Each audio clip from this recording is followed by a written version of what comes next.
Tampa Bay Devil Rays today as they got the throwback unis on. They'll show you the starting lineup for Dave Roberts and the Dodgers today. Mookie Betts, Freddie Freeman, Will Smith, and J.D. Martinez in front of Max Muncy. That's the normal five. Then from 6 through 9, you got Miguel Vargas at second, James Outman in center field, Miguel Rojas at short, and former Ray David Peralta in left.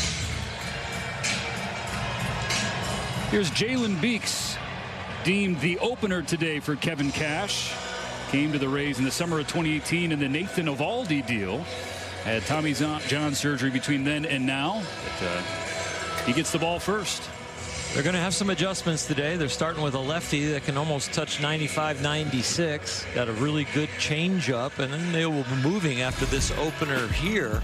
If you see his arsenal, the changeup, he'll throw an awful lot. Then the four-seamer. The cutter, he'll throw mostly to lefties. The changeup, he'll throw more to righties. But then they'll go to a soft tossing righty after this one. It could be an inning with him. It could be two. You don't know. You just see how they play it. The opener, that's something, a phrase that has been coined and now beloved with so much passion here in Tampa St. Pete, with the Rays organization finding different ways to attack opponents. And Beeks went to the mound to start this game straight from the bullpen as if he was coming in as a reliever, trying to keep the routine the same. You really do. You want to find that same adrenaline rush. You know you don't have to go 5 or 6 innings. You don't have to go 100, 110 pitches. So, yeah, that adrenaline rush of getting to the mound and attacking the first hitter, you just pick up like it's the 8th or 9th inning.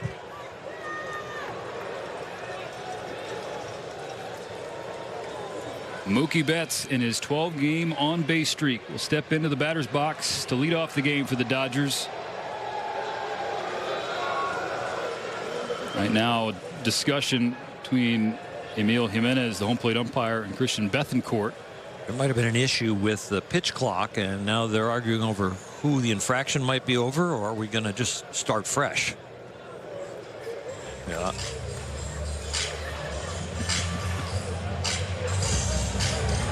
New to this ballpark, and they're saying he's got a pitch comm issue too.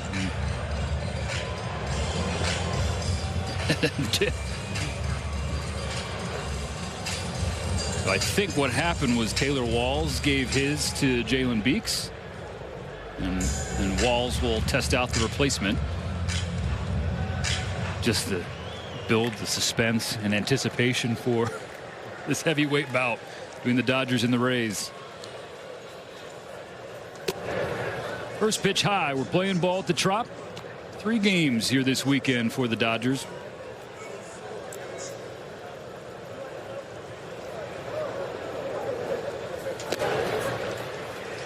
A strike to even up the count on Mookie, who since the 12th of May, he's 13 for 46. 14 runs scored, 9 driven in. He scored at least 1 run in 7 straight games. He has been a perfect table setter. He doesn't look like looking at his 255 average, but he likes the production he's gotten when those hits go in. He's ahead 3-1 here.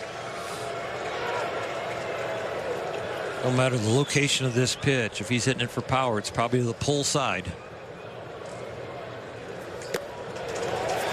Took ball 4, a leadoff walk for Betts. So now a 13-game on-base streak for Mookie. Freddie's got a 16-gamer going. That includes a 14-game hitting streak. Well, he continues to swing the bat in a professional manner, whether he's pulling it hard on an off-speed pitch or going to the opposite field on a fastball. His timing has been immaculate during this streak. Most hits in all the National League. Freddie has been Freddie. Boosts his average to 325. Goes after the first pitch, and it gets over the head of Raley. And Mookie had to hold up, but he gets to third base anyway.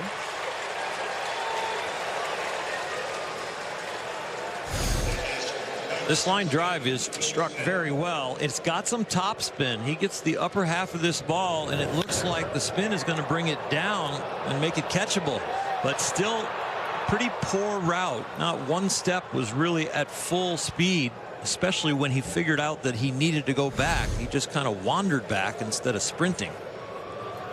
At the corners, nobody down. Ball one inside to Will Smith.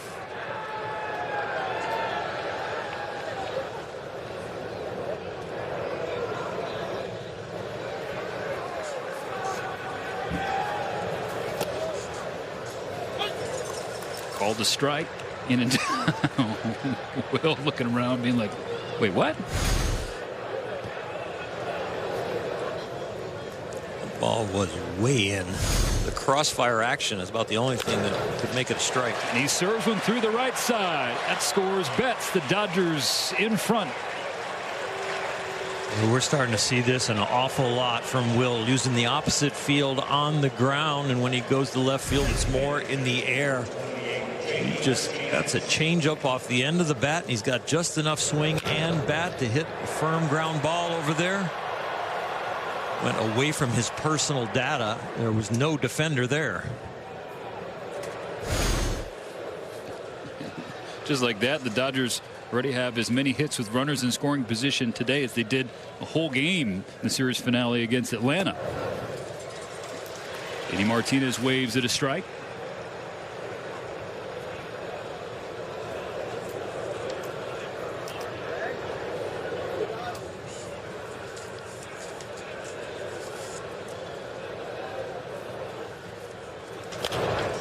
Slash foul. See JD the last 3 games, batting .500 with 3 homers, driven in 5. He's coming off the injured list, Oral. This has been the JD Martinez that baseball fans have come to expect the last decade or so. On the IL with a back issue, and now that back is healthy and powerful. Behind Beeks, the 0-2. Softly grounded to the right side. And the Rays can only get one. Both Freeman and Smith move up into scoring position with 1 out in the first. It works like a sacrifice bunt. A little jam shot to second.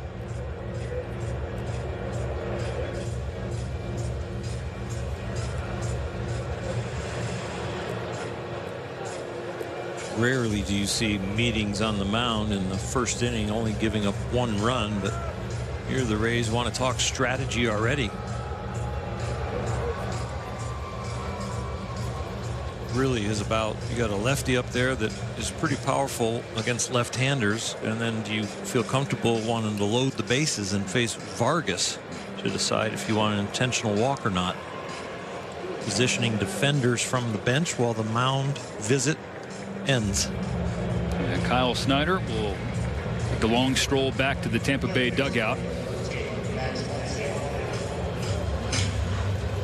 Left on left. And Max has just 7 hits all year against left-handed pitching. 7 for 47, but 4 of them home runs.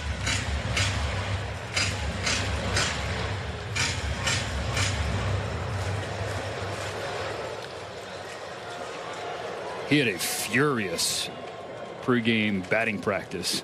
Max did today. Beeks delivers a strike.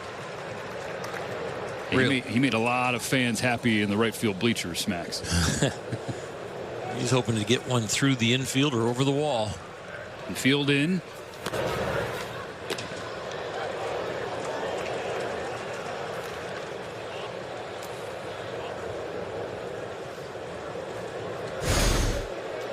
Don't wander too far, and Freddie doesn't. That's a very minimal secondary lead. Second and third for Max, who watches ball 2. Well, part of the mound visit had to be, I want you to throw every pitch like it's an 0-2 count. I don't care what it is in real life, but we want him to try and hit a pitcher's pitch. High in the air. Nearly hits the roof at the Trop. Finally coming down into the glove of Franco. Made that look a lot more casual than it was. Dodgers were out early getting used to the roof, especially for the youngsters like Vargas and Outman. And so between the second baseman and the center fielder, they needed to get some visuals on balls in the air here.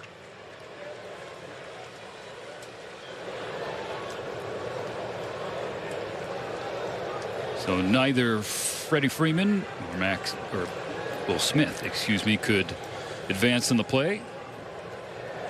Miguel Vargas with 2 down. A StatCast 3D powered by Google Cloud, showing the last 10 games for Miguel. He's gotten more powerful and freer with the swing. Held the swing up there, but was taken for a strike. 0-2. You can tell he has more confidence in his hands and his thumb, the way he's been letting the bat go, and even on that check swing right there, no grimace, no, hey, check it out, felt bad. He's right back in there. And Beeks goes upstairs to strike out Vargas and end the first inning. The Dodgers do get one, an early lead for the Tampa Bay Rays. Yandy Diaz starting things off in front of the sensational young shortstop Wander Franco. Brandon Lau, a streaky hitter. He's going through a cold stretch now, but can get hot with power. Cleaning up is Randy Arozarena. Josh Lowe breaking out. He's in the 5 spot as the DH. Taylor Walls, Christian Bethancourt, Luke Raley, and Jose Siri finish things up today for Kevin Cash. But this lineup all year has been a juggernaut. So that is what Noah Syndergaard will have to contend with. Noah making his 10th start of the season. He has been much better over his last 4, but still not the area where he wants to be pitching. He would like to still even get better as he has improved with this arsenal through the years. The sinker has been the most effective pitch, and especially with 2 strikes, but this Tampa Bay lineup likes to hit the hard stuff.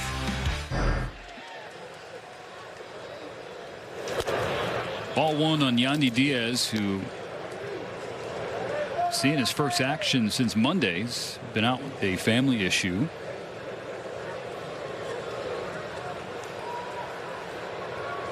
Has reached base the last 19 games. That's a little flare foul territory. It will get out of play.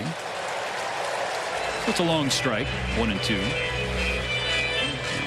It's AT&T Fiber fast pitch for Noah Syndergaard, highlighting the last time he saw these Rays, which was last May, and specifically his usage in that game. Well, it's really a switch from the fastball was a 4-seamer at 30%. Now it's more sinkers, which is the one in the 3rd category at 18%. So more movement to his pitches, less velocity. One had too much movement. 2 balls, 2 strikes. The curveball is something he needs to harness. It's been very effective for him, but landing it sometimes can be a challenge. And Diaz will lace one into the right center field gap. A leadoff double for Yandy Diaz.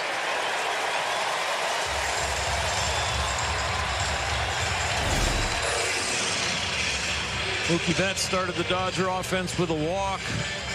Diaz starts it with a double for the Rays. This ball is smoked.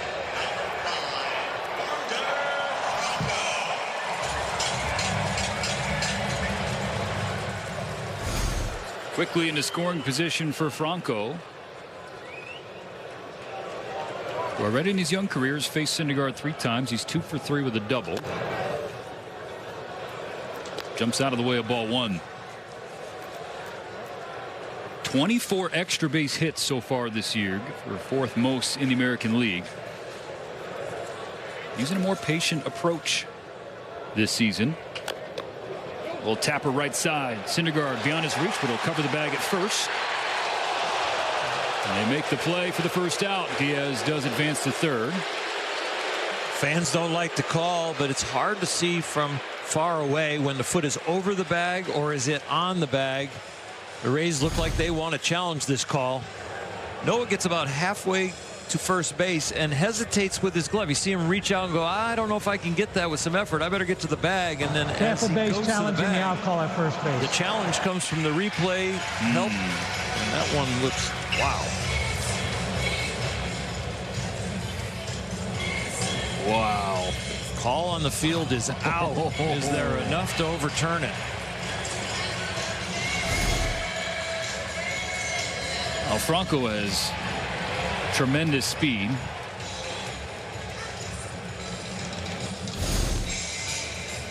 That in the cylinder, right? Doesn't that be the back? After review, the call on the field is overturned. The runner is safe. Tampa challenge.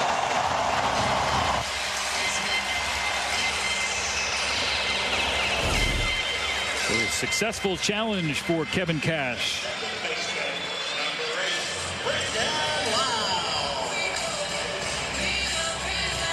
Second look at it, I think Noah's going to say, boy, if I could have reached that, I could have just ran to the bag and did it myself. Syndergaard and the Dodgers hoping for a shutdown inning. It's going to require some work to navigate the middle of this order. Brandon Lott way out in front of that, heads up in the seats.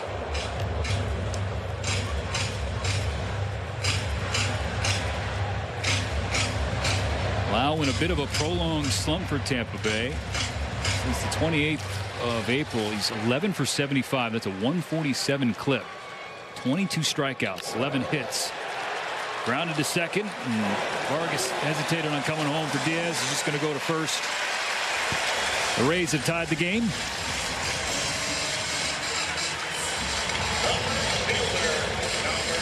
Franco now in scoring position for Randy Arozarena, who has put himself in the American League MVP conversation with his start to 2023. Well, we've seen some great hitters already, but this might be their best hitter, especially the power he brings. He could hit anything from his nose to his toes.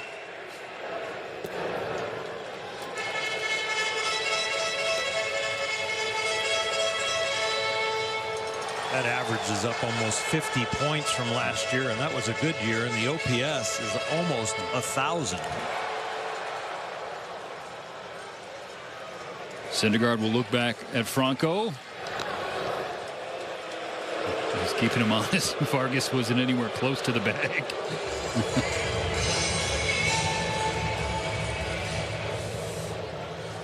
A rubber match here between Arozarena and Syndergaard.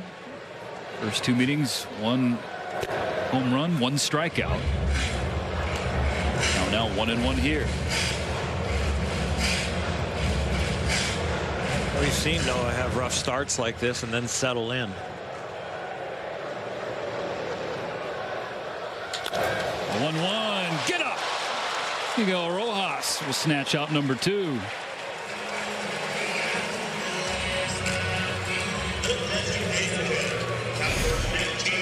A hard double, a weak ground ball that turns into an infield hit, a regular ground ball to second that turns into an RBI, and now that liner.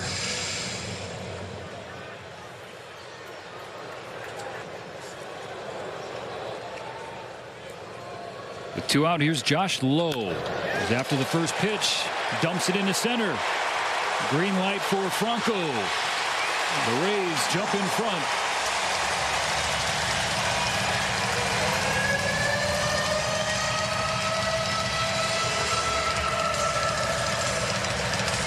The Rays getting after Syndergaard in the zone. 9 pitches there, 8 swings. That one delivers an RBI base hit. Well, the benefit of 2 outs is you don't have to read a line drive, so he's off at the crack of the bat. James Outman with a good release, but the tailing action really eliminates any chance to throw the runner out. And I'll tell you what, it's Franco has got some really good speed. Even if it was online, I don't think they get him. Lowe can run the bases as well. Takes off for second. He's safe.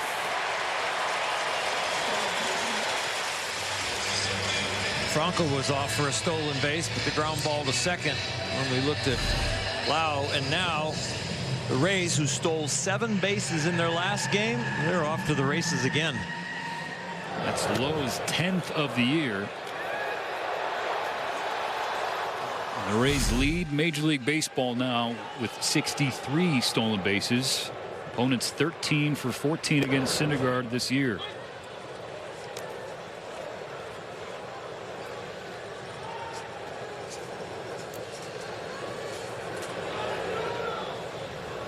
One ball, one strike on Walls, who's been scuffling coming into this series. 2 for his last 22. Well, we get to a 2-strike count, and this has been Noah's Achilles heel, not being able to put people away. Diaz got a 2-strike hit. That was the 19th off of Syndergaard this year.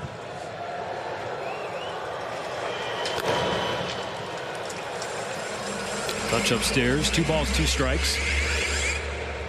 He talked about Syndergaard shaky to start, but then settling in. That's what happened the last time we saw him in St. Louis. 3 runs the first 2 innings, then just 1 base runner allowed over the next 3.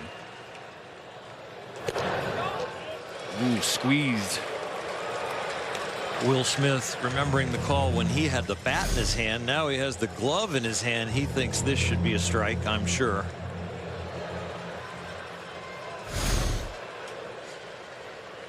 Be a smidge low.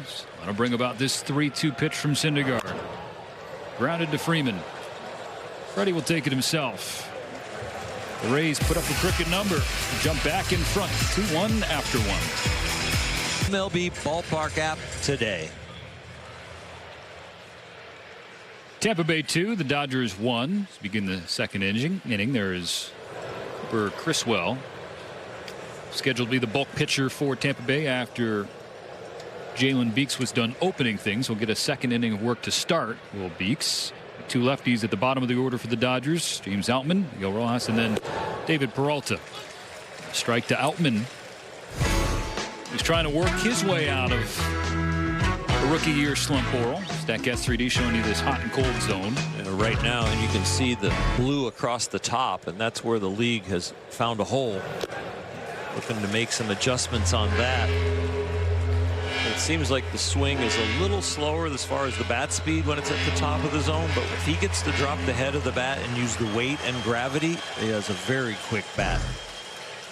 Back into the starting lineup. Sat on Wednesday. Even with the off day on Thursday, Dave Roberts said just, resets are good. Yeah, nothing wrong with a reset. Everybody takes them. Maybe except Freddie Freeman. Tries to check up and does. 2 balls, 2 strikes. Fabian Ardaya, one of our friends, one of the talents who covers this team, writes for The Athletic, and an article on James' recent tough stretch and talked about how opposing pitchers have attacked the rookie. He strikes out again, swinging for the first out of the second. And a pitcher started going in on the hands, inner half against James, in and off the plate, and James trying to adjust to that adjustment. Then was left vulnerable at the top of the zone, and now seeing some more swinging and missing as he's getting spinny, as James put it. I don't think he knows what he's talking about. I'm just kidding.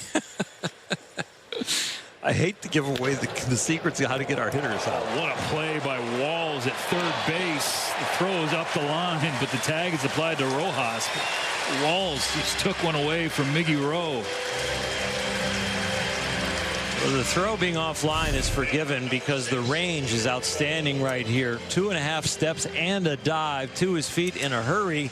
And the quick throw over there, because he's to his feet so much, it doesn't have to be accurate. Plenty of time to put the tag on.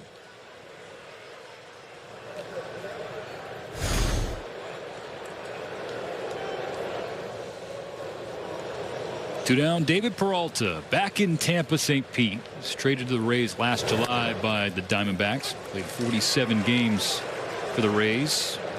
Picked up his 1,000th career hit in a Rays uniform.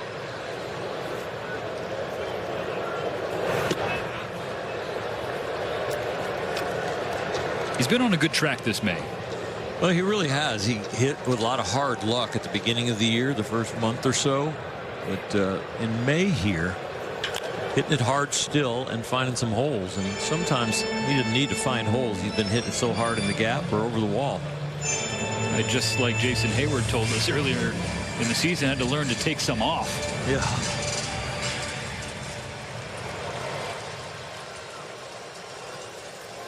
The 1-2 pitch from Beeks is low, 2-2.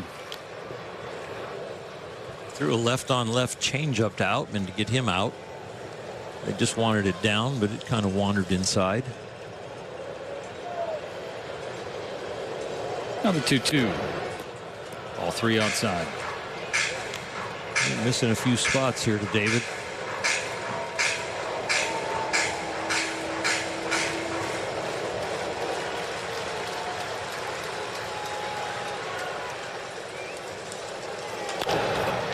Peralta will give us a 2-out base hit. Take a little off. Don't want to hit it hard enough to reach those outfielders sometimes. You're going to hit it in the gap, go ahead and launch it. You're going to hit it at somebody. You get jammed a little bit, but get the bat on plane, have it leave the bat. As a line drive, you get your hit. And with the top of the order due up, Kevin Cash will take the ball from Beeks and bring it on first base. Time for Who's In, Who's Out, brought to you by In-N-Out. Told you Beeks is out. Cooper Criswell is in. Well, they go from a hard-throwing lefty with a changeup to a soft-tossing righty. And if you started with a soft-tossing righty, you can calibrate your swing and your trigger, your eyes. But it gives them a little bit more of a benefit bringing in the righty now with this arsenal, because the hitters have calibrated to a lefty throwing firmly, and now they go to the righty. So that's a little bit of a crutch coming in behind the left-hander. Mookie goes the other way to right field. Raley runs it down just in front of the warning track. So Peralta stranded. The Rays remain in front. Weight service. Visit Dodgers.com/Stadium Club boxes. With Kirsten Watson and Oral Hershiser, Steven Nelson sitting in for Joe Davis today. The Dodgers road trip continues with, we'll call the final boss of this road trip, Oral. You said this road trip could be a postseason-like progression. St. Louis to Atlanta, and then now the best in the majors with Tampa as Christian Bethancourt ropes one to left field wall. Back-to-back innings with a leadoff double for Tampa Bay. In the first inning, they were hitting it hard. 5 out of the 6 balls put in play were over 95 miles an hour. Really, 4 out of the 6 were over 100 miles an hour, topping off at 110. You always got to find a way to get to 2 strikes and put people away. This one was a little sooner in the count. And that's been a theme against Syndergaard all year. Opponents getting after him early on pitches in the zone. So Bethancourt on second. Here's old friend Luke Raley. Raley was a 7th-round pick of the Dodgers in that heralded 2016 draft class. An all-star at a couple levels in the Dodgers minor league system before being traded to Minnesota.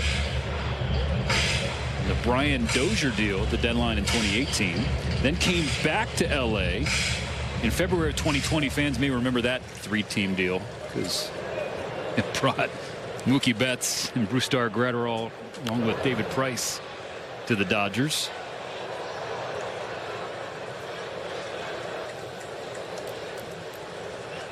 And then in March of 2022 was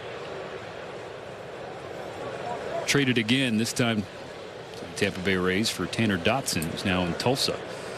2 balls and a strike on Raley. Strike 2 swinging. Little cutter right there. That would serve him very well. Hit some spots with that. Really has become more about location and changing speeds for Noah compared to the beginning of his career when he was lights out with velocity.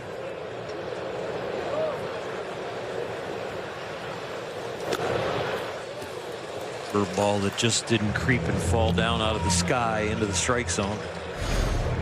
It's got a little bit of bite, but not enough.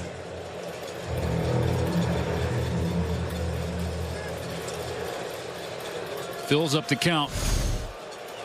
Syndergaard peeks at Bethancourt. Comes home. Fouled back by Raley. I like the call.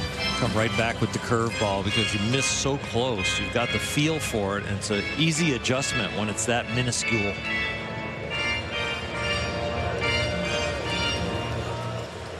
Raley with 10 home runs. Fans have been calling him Nuke Raley. Waits the 3-2. Another foul ball. The Rays have 11 players with at least 7 home runs. 3 with 11, and then again Raley right behind with 10.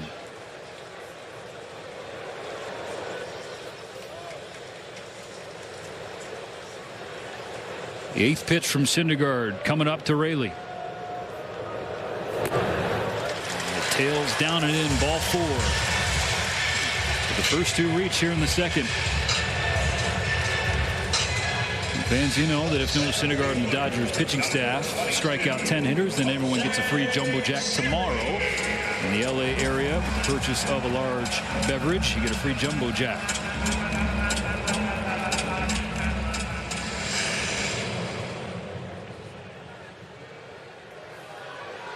Now the number 9 hitter, and Jose Siri. Pulls the first pitch through the left side into left field. Stop sign put up for Bethancourt. The bases are loaded and nobody's out. Station to station as the ground ball goes through the 6 hole. You need something hit firmly like this, but at somebody to get a double play. Even if it's at the corner, maybe we get one to Max Muncy. He can come home to first and get the double play and shut this inning down a little bit. It's a lot to deal with bases loaded, no out, and already down 2-1. Now facing Yandy Diaz. And has 11 homers at the top of the order. Bounce it at third. Muncy only has time to go across to get the first out. Bethancourt scores. It's now a 3-1 lead for Tampa Bay. Max was going to make sure of one someplace. It could have been home. It could have been second. And then he decided, nope, it's going to be first. Raley coming from second to third almost gets in his way. But he had enough time and enough arm strength to record the out at first. That's a force at home. That would have been an out, but I'm not sure he had it out of his glove yet. 2 in scoring position for Franco. First pitch swinging, launched right center field.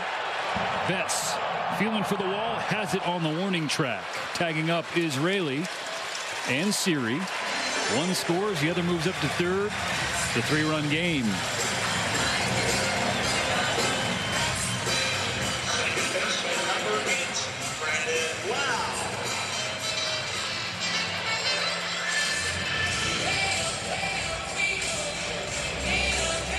First time through the order against Syndergaard. 6 of 9 reached, and then the first 2 deliver. Pair of RBIs. Now Brandon Lau. Ball 1 down. There's something different. The last 3 hitters put the first pitch in play. This would be considered a deep count.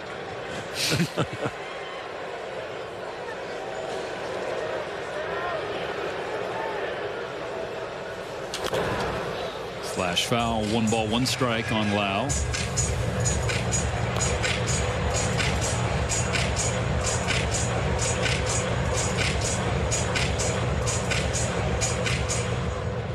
Last 21 games, the OPS for Lau just .466. Really trying to find it again after a hot start to the year. A ton of power output. He's not a big guy. He's listed at 5'10", 185. Didn't hit a ton of home runs in high school. Said maybe hit 3 all 4 years, then 10 total in college, but unlocked something early in his pro career. And now he's hunting slug. Good block by Smith. Keep ball 2 in front of him. You can show eye-hand coordination as a youth. You can show a little bit of power or flashes of power, but that's maybe because the lever system kind of falls into place every once in a while. But as a pro, when you get the correct coaching and then the weight training and gain some of that man strength, you line up that whole lever system and do it on a more consistent basis. This is the place where you get the most reps and the most practice.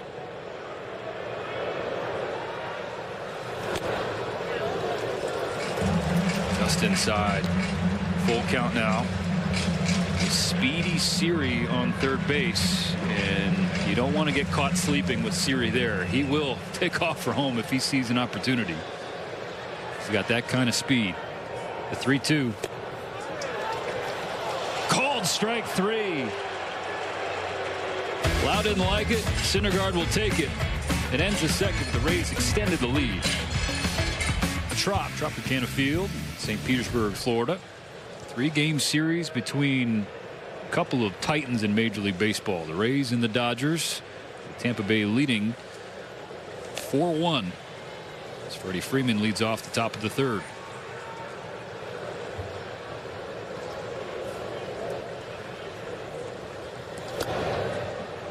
Freddie singled on the first pitch he saw from Jalen Beeks his first time up. He's taken a couple of pitches from the bulk guy Cooper Criswell here. Hitting streak now up to 15 games after that base hit.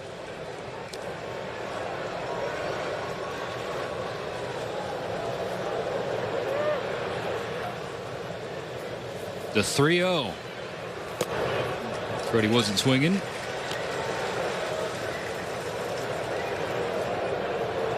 He'll be cutting it loose right here if he likes it.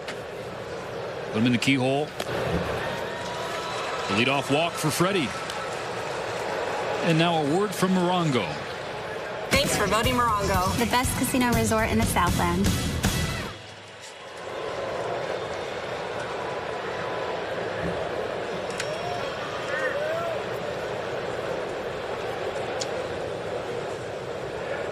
Will Smith earned his 28th ribby of the year. That RBI knock in the first inning gave the Dodgers only 1-0 lead. To the opposite field again. He's had 4 of those on this road trip, 14 on the season, and he's had 39 hits, so he's been using the oppo side. 6 for his last 10. Considered very hot. I think just waiting on the rest of the country to catch up and figure it out with Will in terms of his stature in the major leagues. The league knows, believe me. Oh, yeah. And the stats show it. It's just he's overshadowed by Mookie and Freddie and Kersh. Yeah, and that's been the narrative right after Trey Turner's departure. Well, the Dodgers lost their big 3 at the top. No, they still got one. Exactly. Ball skips away from Bethancourt. And Freddie can trot over to second base in scoring position for Will. Bethancourt made a reach, but I don't know about the effort level.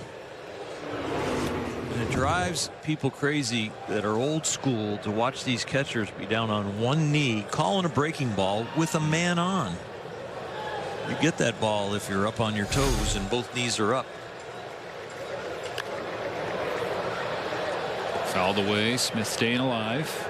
The front offices have kind of decided that we would rather have the target below the zone, and to get it there a lot of these larger catchers need to be down on one knee, and so they say the risk reward is better to have a better target and better framing ability.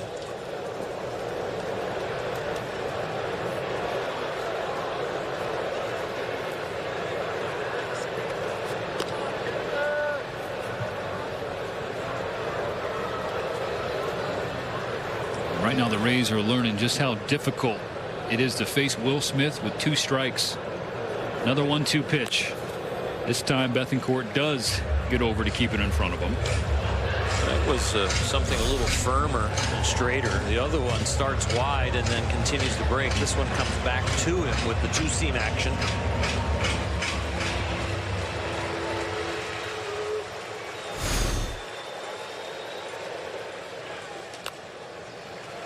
A souvenir. I mean, Will Smith has the highest on base percentage in all of Major League Baseball with 2 strikes on him. And his batting average is .286. That's good for second in the National League. That'd be good in any count. He's worked the count full. A great eye, great ability to spoil pitchers' pitches and wait for a mistake and then get a hit.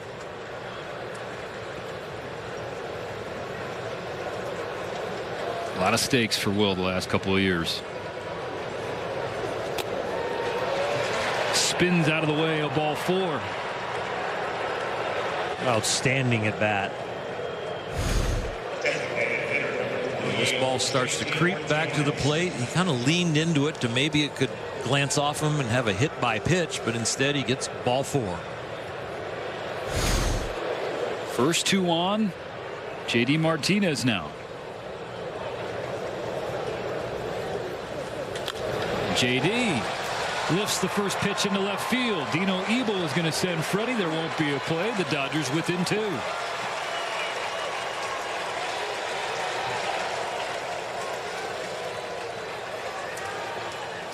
JD not afraid to swing the bat, and the batting average in the big leagues on first pitch is one of the most elevated ones, and he elevates this ball over the infield. Dino Ebel gaining ground on home plate to give Freddie Freeman the wave. Arozarena had to make an angled route to his right, and that easily read by Dino, and scores Freddie. On the tying run on first, still nobody out in the third. Muncy grounds the first pitch to second. This could be 2. It will be 2.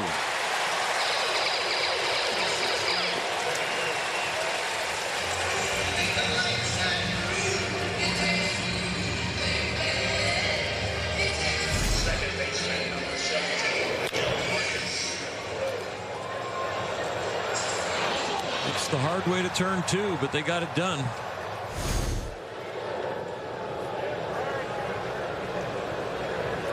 See if Miguel Vargas can keep the inning going. He struck out his first time up facing lefty Beeks. Ball 1 from Criswell. We're still in the top of the third, where we've seen 13 base runners. A lot of first pitch swinging, a lot of hard hit balls. And he said at the jump today, you got 2 high-powered offenses going at it. Fly ball to center. Siri waves off Rayleigh. The Dodgers can only get 1.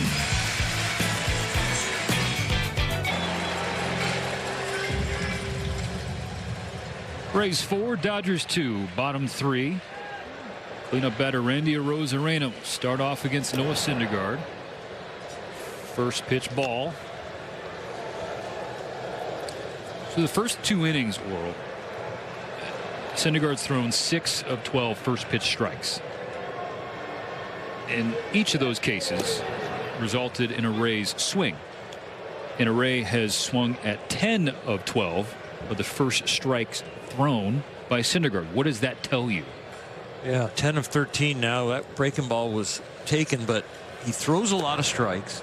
And early in the count, especially the first pitch that's a strike, a lot of times it's something firm. And if you look up and down this Rays lineup of why they are a juggernaut this year, most of them have improved on hitting the hard stuff. And so they're jumping on it. And when a guy throws a lot of strikes, you're a lot more confident to take a little less time, a fraction of a second less time in deciding to swing or not. You're really more apt to start the bat and trust that it's going to be in the strike zone. Syndergaard's 2-2, grounded to short. Gobbled up by Rojas, 1 away. Designated hitter, number 15, Josh Lowe.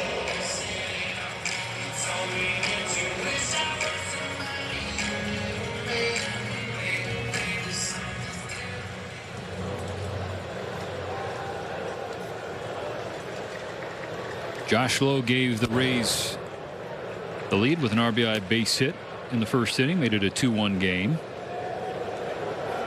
Tampa Bay scored 2 more in the second. He's got 1 back in the top of the third. This is the J Lo that is not in the movies.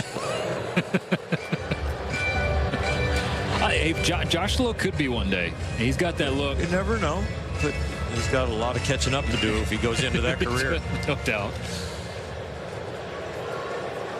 They have J. Lo and B. Lau on this Rays roster, being Brandon Lau. And they used to have the other Lowe, too, Josh's brother Nathaniel, before Tampa Bay traded him to Texas, and on the starting for first baseman for the Rangers. Dodgers had Derek Lowe that pitched for them. That's a fly ball to left. Peralta hustles in. 2 down.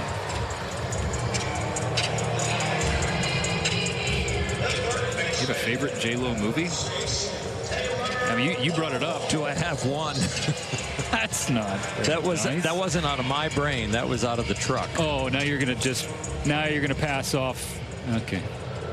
You know she's a singer too. Yeah, I'm aware. Oh, okay. And a dancer before that. Yes. Yeah. And a choreograph person for the Laker girls. Also known as a choreographer. That too. All right, guys, I got a few movies for you. Made Get in in Manhattan, Monster-in-Law. Yeah. Should we keep going? Yeah, I think Oral needs some inspiration. Those are 2 really good ones. Yeah, but he didn't bite. It's dumped into center, 2-out base hit.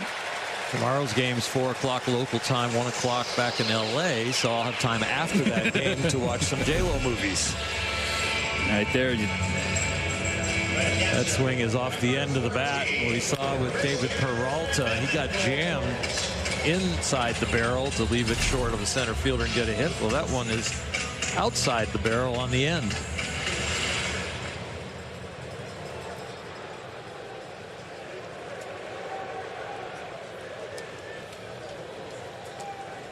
Bethancourt doubled and scored in the second. Syndergaard puts Walls back to first base. Noah pointing to his ear right there. He wanted a different pitch to come through on PitchCom.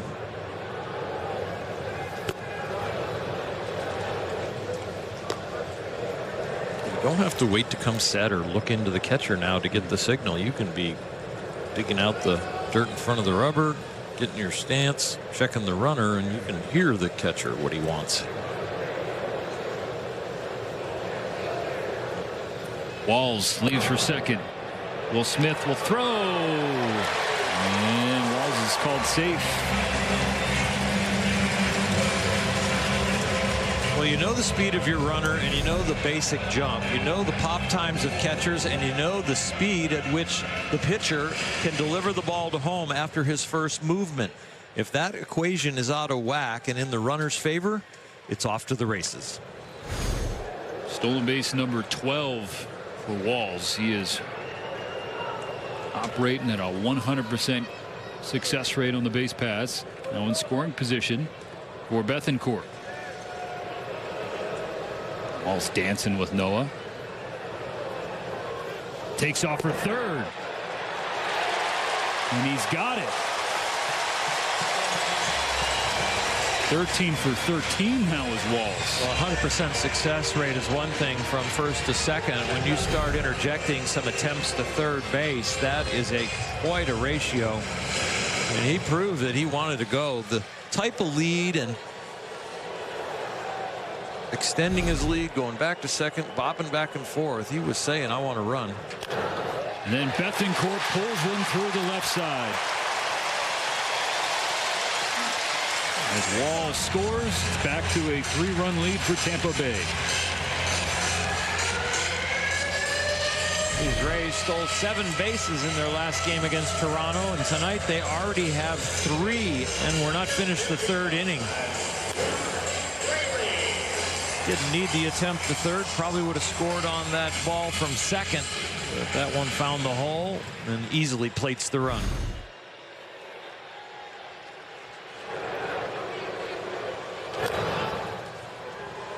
Tap foul by Luke Raley.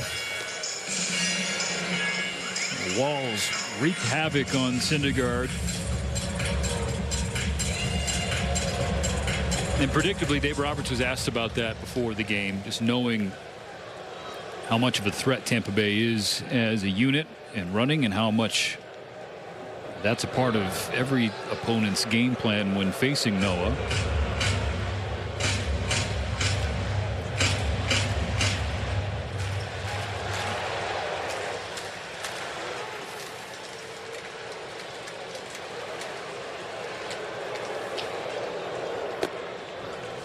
One and one. He said the Rays are now 3 for 3. That makes them 10 for 10 in the last couple games, because they had ran all over Toronto in that series finale. Last 10 games, they've attempted to steal 27 times, and they've done it successfully 25 times. Big swing, big miss, 1 and 2. That success rate, I mean, any walk or any single is like walking a double.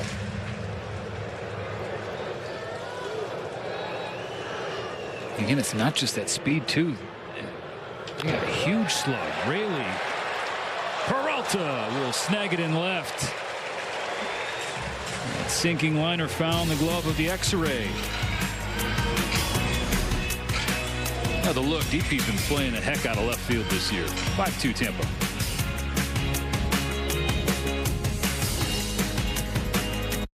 Jay Hay. You see that behind the scenes look at Bobby's debut as well.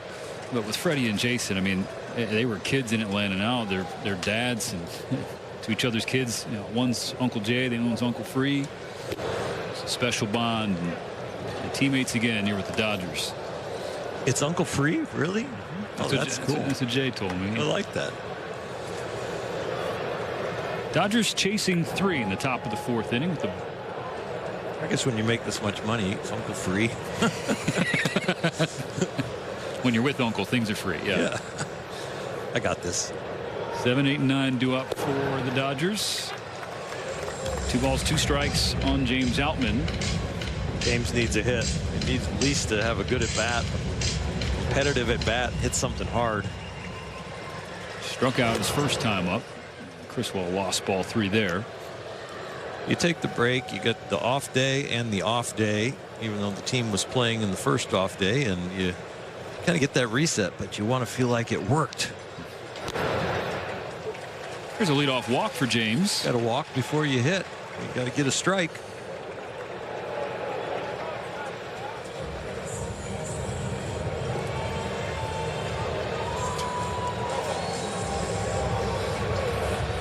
Miguel Rojas, who went 5-3 his first time up, but it wasn't that simple. He hit the ball hard, but Taylor Walls with the spectacular diving stop to his left at third base. Miggy has brought that kind of disappointment when he is the defender to others, so I'm sure it doesn't affect him too much, other than I wish it would have got through.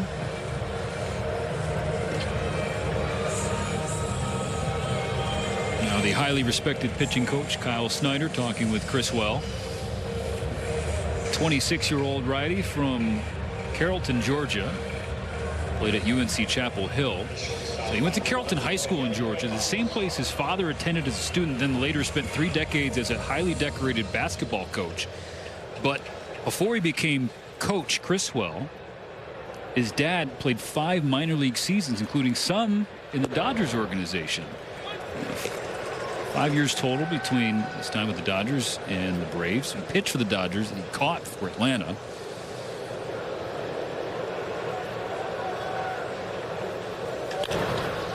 Rojas goes to Walls, and the Rays turn 2, wipes the bases clear. And Miggy's got to keep it away from Tampa Bay's third baseman.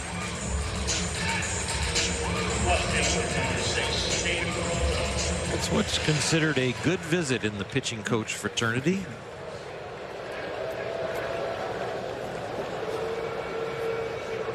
Can't take it to arbitration, though. Taking Dodgers off the base paths in front of David Peralta is big, because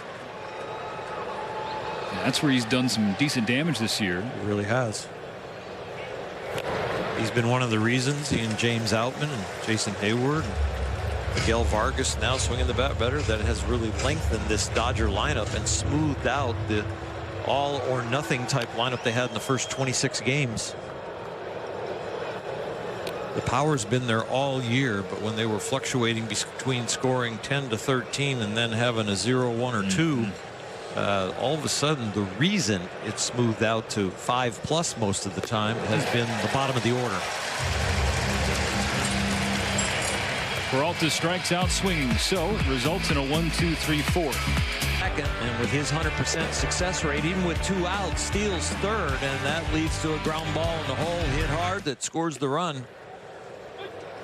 They not only lead baseball in home run production in all of baseball, their stolen base success rate is off the charts.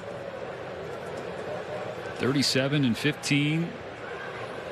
Just atop the American League East, or the American League, but all of Major League Baseball.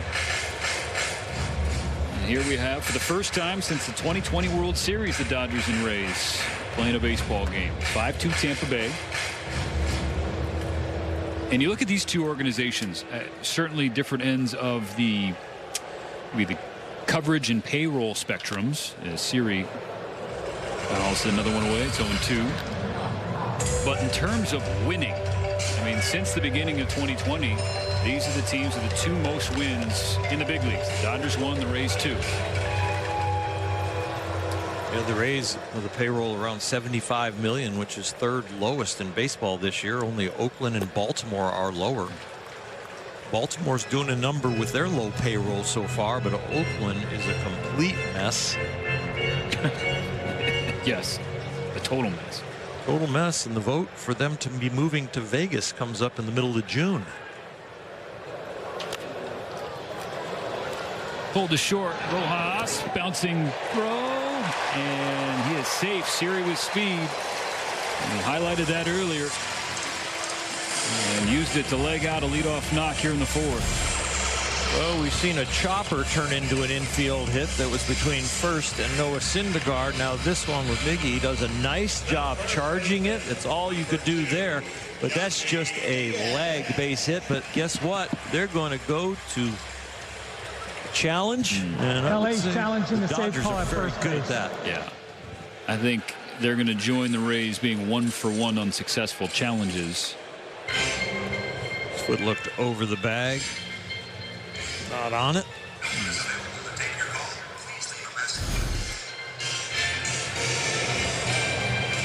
Another great pick by Freddie Freeman. You see the compression of the leather, even though you don't see the ball entering. Now you will. And the foot is off the bag. After review, the call on the field is reversed. The runner's out. LA will keep its challenge. The Syrian is elite sprint speed, 29.7 feet per second. That's 10th fastest in Major League Baseball. Couldn't beat out the nice pick by Freddie at first base, so now 1 out in the fourth. Great play by Miguel Rojas. You think about how close that play is at first, and then think about how fast he charged that ball. If he's kind of lazy in his charge and not accelerating right from the first step, they're safe.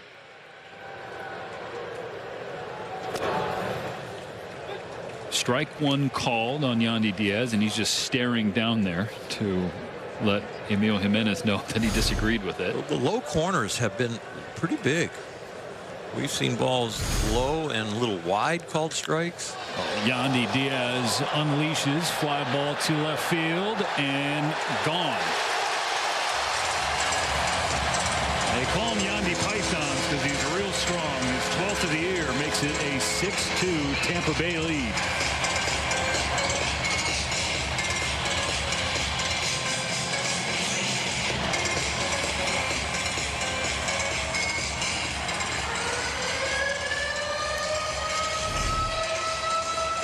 Hitting well over 300 with power.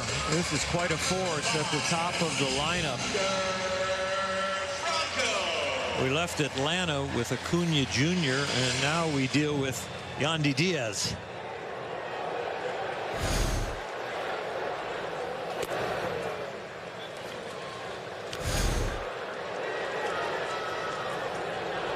I mean, Yandy has always been known as a good hitter, tough at bat, patient hitter, but he is really slugging this year in a way that he hasn't ever before, as that shot fouled by Wander Franco. I mean, he's already 2 shy of his career high. He had 9 total last year in 137 games. So with this start to the year, he is second to Aaron Judge in OPS in the American League.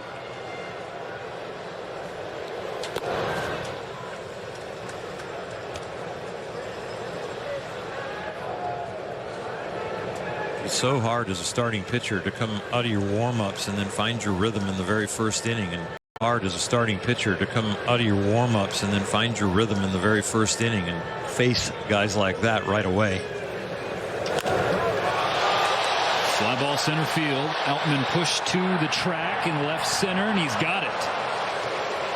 So that pregame work that Kirsten Watson was telling us about in the open, paying off as that helped Outman read that ball properly. It is all about vision because he's going to have plenty of range and plenty of angle, but you've got to see it off the bat and not all of a sudden start waving your arms. Where is it? David Peralta would not been able to come over and help him out and catch that ball.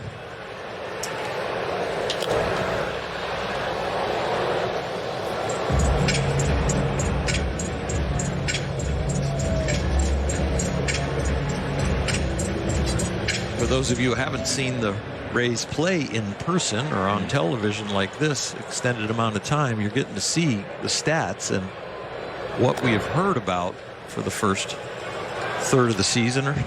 It's pretty amazing. A lot of their offensive players have made huge steps forward at the same time, which is very rare. Yeah, career years or career stats don't usually creep up with more than 2 or 3 players, but these guys are doing it with like 7 or 8 guys. I think they have 9 guys on their roster right now that have OPSs at 800 or above. That's like an all-star team taking the field every night. His league average is like 730, about 30. About league average of a good player. Of a good player, right? Yeah. I mean, you get to 900, you're talking about almost a Hall of Famer. And this is a lineup of 800s and above.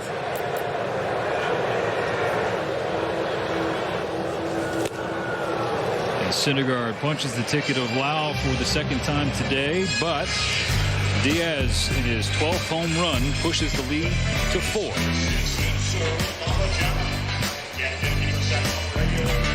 Playing 6-2 in the top of the 5th. The top of the order due up. Strike 1 to Mookie Betts. Walked and scored in the first and flew out in the second.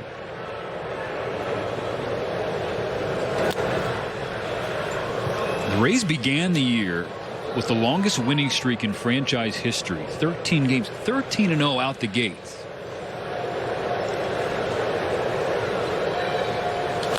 Mookie fouls back to 1-1, 1 ball, 2 strikes.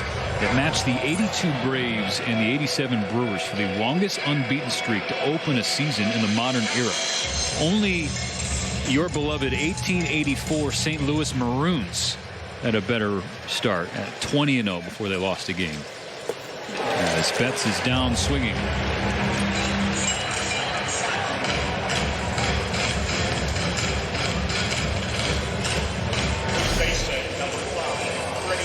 Elevates a little bit. Mookie will tell you, though, that was belt high down the middle. And a guy who normally throws a lot of soft stuff, he decided to try and beat him with the two-seamer and did.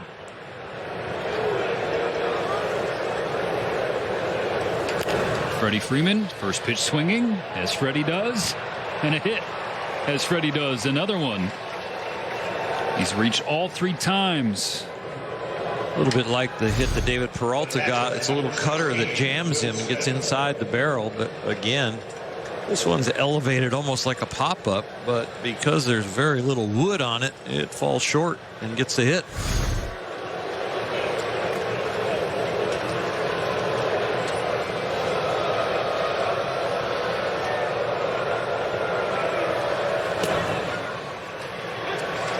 Strike 1 to Will Smith. He, like Freddie, a single and a walk. His first 2 times up. Right back at Criswell, off the pitcher. Criswell hustling to try and make a play. He made a great effort there, but beat out by Smith.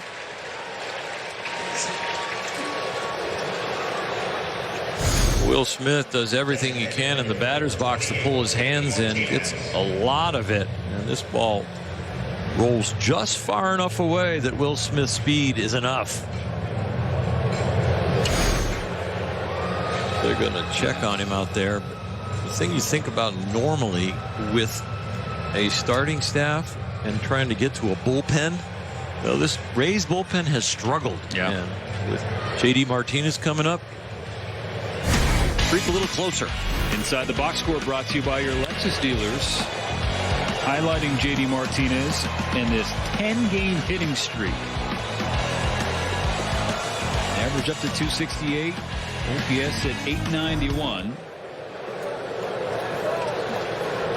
Seen him hit some big homers lately. Offers at the first pitch, fouled back. 2 in 1 game, 1 to left field, 1 to right field.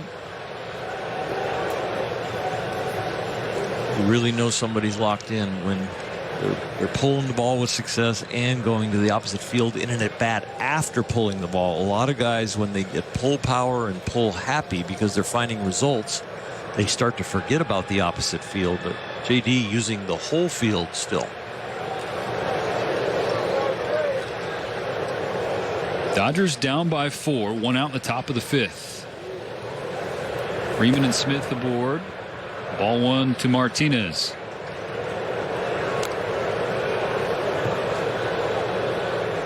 Jake Diekman started the year with the Chicago White Sox, now with the Rays, warming up in the bullpen. And 2 left-handers at the ready for Kevin Cash. Ball 2 outside. As for JD, for a guy who missed 2+ weeks on the injured list with a back injury, he's still top 10 in extra base hits in the National League. 12 doubles, 2 triples, and 9 homers. Heads up, Dino. A club like the Dodgers that likes to use in the past the designated hitter for a place to get the regulars off their feet but still keep them in the lineup for their production. When you go to a legitimate, this is our DH, you need the kind of production that JD is providing. The 2-2. Called strike 3. And Jimenez has that delayed strike 3 call. We've seen it for both teams today. He has a drop step, wind up, and then the pull punch.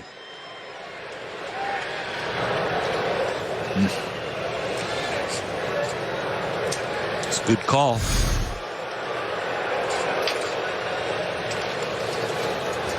Freddie and Will have to stay there. Max Muncy stares at strike 1. This is a huge at bat for this game. I know it's only the top of the 5th, but you got this kind of home run hitter up there with 2 men on. This can change the tide. Max came up with 2 on his last time up in the 3rd inning, but went 4-6-3. The first 2 outs of that frame.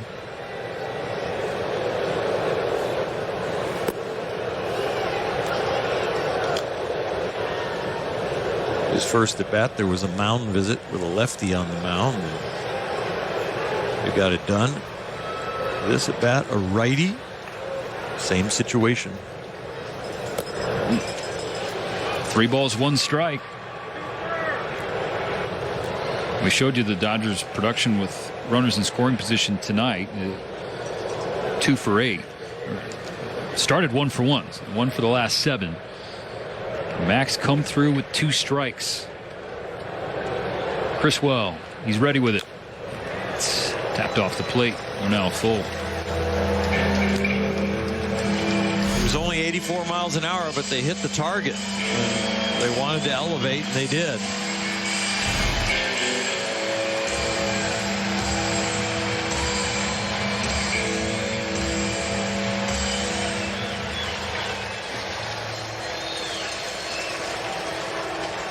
Payoff pitch coming to Max with 2 aboard.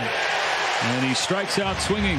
Chris Well fired up as he strands a pair of Dodgers, preserving this 4-run lead for the Rays in the middle of the 5th. The high fastball prior to that, and then the window from that to throw a breaking ball that ends up down and under the swing. Come on. It's a good outing for him, the righty, to take some confidence from against this Dodger lineup. It's a 6-2 Rays lead, bottom 5. Rosarena, Lowe, and Walls on the docket for Syndergaard, who's up above 75 pitches.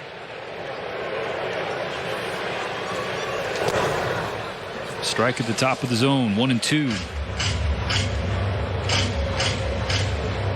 Noah needing some more swings and misses. Only 6 swings and misses out of 35 attempts by the Rays. It's handled the Rosarena up to this point. He's 0 for 2. He was a breakout star in baseball in the 2020 postseason for Tampa Bay. ALCS MVP honors, 10 homers in 20 postseason games, including 3 against the Dodgers in the World Series. Sky to left, and Peralta in front of the warning track. It's the curveball at 79, something we said earlier he needs to land more often. It's been very successful, but it's not been something that he feels completely confident in pulling the trigger on all the time. But you can see how it just takes the sting out of the bat, getting the hitter out in front. And the DH, Josh Lowe, 1 for 2. That base hit. First pitch swinging, popped up. Who's got it? James Outman does. Miguel Rojas and Vargas heading out. But the captain of the infield would have taken it, but the overall captain, the center fielder, takes over. The youngster and the rookie didn't even use any calling anybody off. Just knew it was his. And did you see that, Mookie? Did you see what I did? That roof is not real fun to look up and understand where the ball is going to come down. Get in the area and hope. And here's the thing about the Trop. It's not just an issue for defenders. It's an issue for hitters as well. I mean, we talked about that in Milwaukee, Willie Adames, how he was sort of unleashed as a hitter once he was traded to the Brewers because he could not see the ball here at Tropicana Field. And there are a number of prominent players in this Rays roster whose numbers are much better away from home than they are here at home. The roof and the lights are a little glary. To get them to a level of brightness that you say, okay, it is bright enough, there's just some glare about them. So it is not the best visual place in the world. Whether you're looking at the stadium or the ball.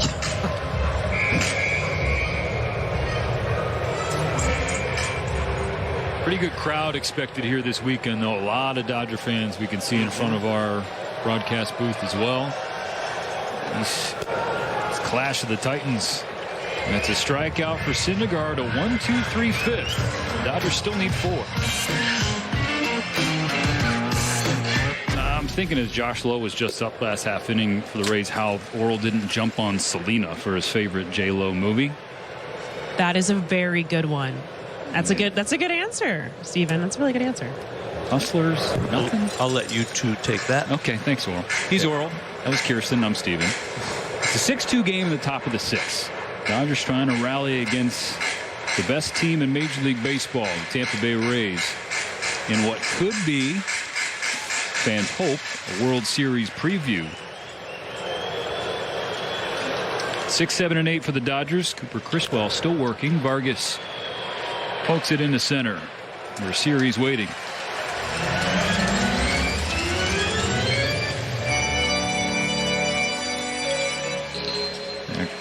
Criswell was claimed off waivers last July. He was a draft pick of the Angels back in 2018. Began this year in AAA Durham, the Rays organization. In a few starts there, came up to the big club mid-April, a couple appearances, then back down as Outman grounds at the second. Quickly 2 away.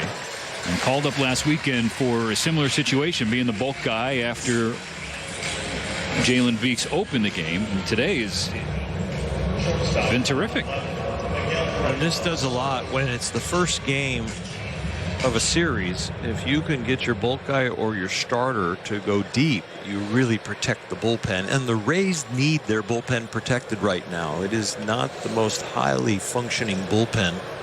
And the Dodgers still have a chance in this game because of that. They have not pitched very well.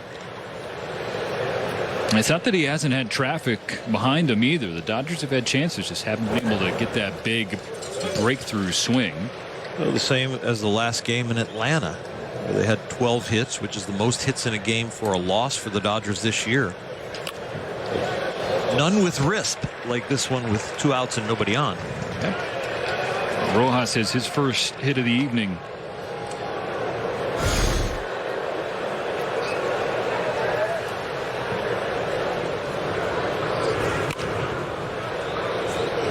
Little inside out flare to right. That works.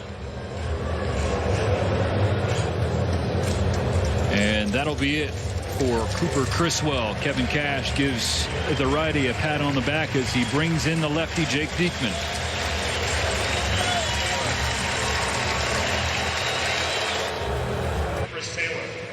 That bender will be a slider, and then the changeup at about 20% of the time.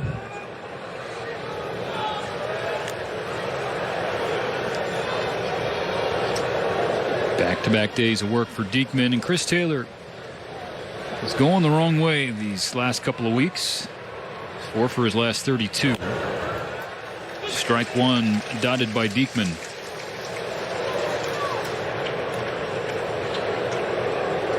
Dodgers looking for an explosion. They've looked at it with Max Muncy. They had double play and then another out in key situation.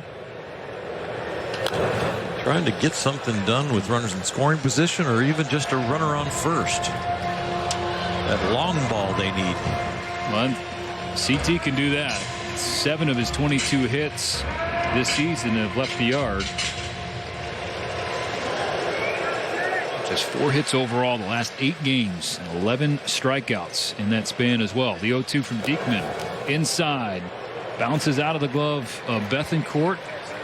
And Miggy's in scoring position. Down on one knee again, and he does not have the same range when that hip gets locked up when the knee is down, and it costs him another base. That is, like, you're right, that's like a heated conversation for veteran backstops and pitchers. Yes. It was a head shaker. Ball 2. I mentioned the Dodgers and how well they've been hitting, but now with runners in scoring position, that right here, they have actually out-hit their opponent the last 2 games, 19-13. But if the score holds, they'll have lost both games.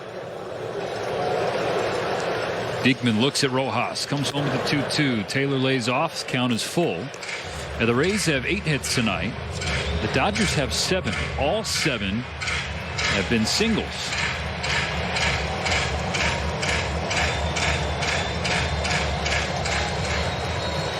They've got 3 bags. That's helped out.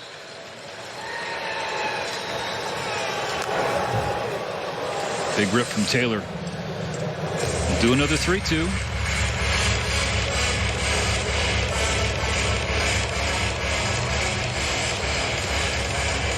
The guy on the mound right now with ERA plus, which is a way of rating you from major league average at 100. Well, he's only at 73, so 30% less than the average big leaguer. Another 3-2. Taylor got a piece into the glove of Bethancourt. A strikeout from Diekman. The Dodgers strand Rojas. On the inning, last inning. And continued good work. Could actually change it a little bit. Get these hitters back in the dugout in a hurry.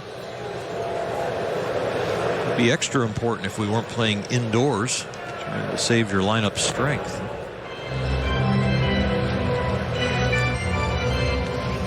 If he gets a couple outs here in the 6th, be his longest outing, longest start since the 19th of April.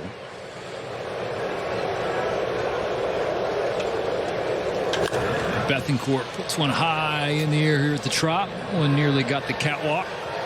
And Max settles underneath it. I think it was going in and out of Max's vision. It looked like it was close to a couple of times. The panic arms getting prepared to wave like, I don't know where it is. Oh, he's, yeah. Oh, there. Okay. Oh, I got it. Oh, yeah, now I got it. It is not fun. This place has been here a long time, and I have actually, believe it or not, had to look up there and see if I could find one or two. I always wondered why they didn't change the color of the ceiling a little bit. But it'd be pretty expensive, I guess. Or the home field. Yeah. Well, there's a couple things that it does. It feels a little bit like a circus atmosphere. It feels a little sterile at times, a little echoey and glary. Mm-hmm. And it is hard. You have to find other ways to kind of get pumped up. You know, you walk into Fenway, you walk into Wrigley, you walk into Yankee Stadium, you walk into Dodger Stadium, you go into San Francisco, you go into Pittsburgh, you go, I can't wait to play baseball in this place. Yeah, you're right. You bring up an excellent point. And of course, they have the Ray tank in right center field, the aquarium. Yeah. But that's something that not just opponents, but even Rays have to navigate. But they use it to their advantage now. They play up to it. And Rayleigh shoots one the other way. Taylor racing back at the wall. He leaps up and makes the catch. CT add another to the highlight reel for the second out of the 6th. It's a good catch, but it doesn't feel good. Between the wall, even though it's padded, it sticks, and some parts of your body are moving still, and some part of your bodies are stopping. His arm goes in the crack of the padding there. He hits the warning track as he falls down. Able to cushion the blow a little bit with his foot hitting first before his backside does. What a great effort and a successful effort. But again, look at, he overruns that barely, but able to stretch back and get it. And that's about vision of what do you see and where is it really coming down. First action in the field, just came off the bench too. A little bit of a redeemer from the strikeout ending last inning and showing that he doesn't take his at bat into the field. Concentration was still there. Now Siri, Taylor doesn't have to move as much this time and keeps the feet squarely on the ground. Another 1-2-3 inning for Syndergaard, aided by this from Chris Taylor. Now time for the Dodger bats to get going. And then the Dodgers will fly home for a 3-game set against the Nationals. Noah Syndergaard threw 6 full, season high 94 pitches. And even with the Dodgers having an off day yesterday, Syndergaard getting through 6, that bullpen has been heavily worked the past couple weeks. Sure has. Their starting rotation over a large portion of time was averaging less than 4 innings a start. So yeah, they've been worked an awful lot. New pitcher for the Rays is Kevin Kelly. The righty has the top of the Dodger order. He falls behind Mookie 2-1. 25-year-old Kelly, native of Virginia.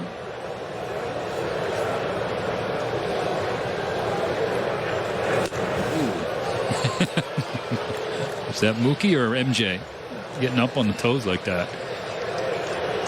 A little of both.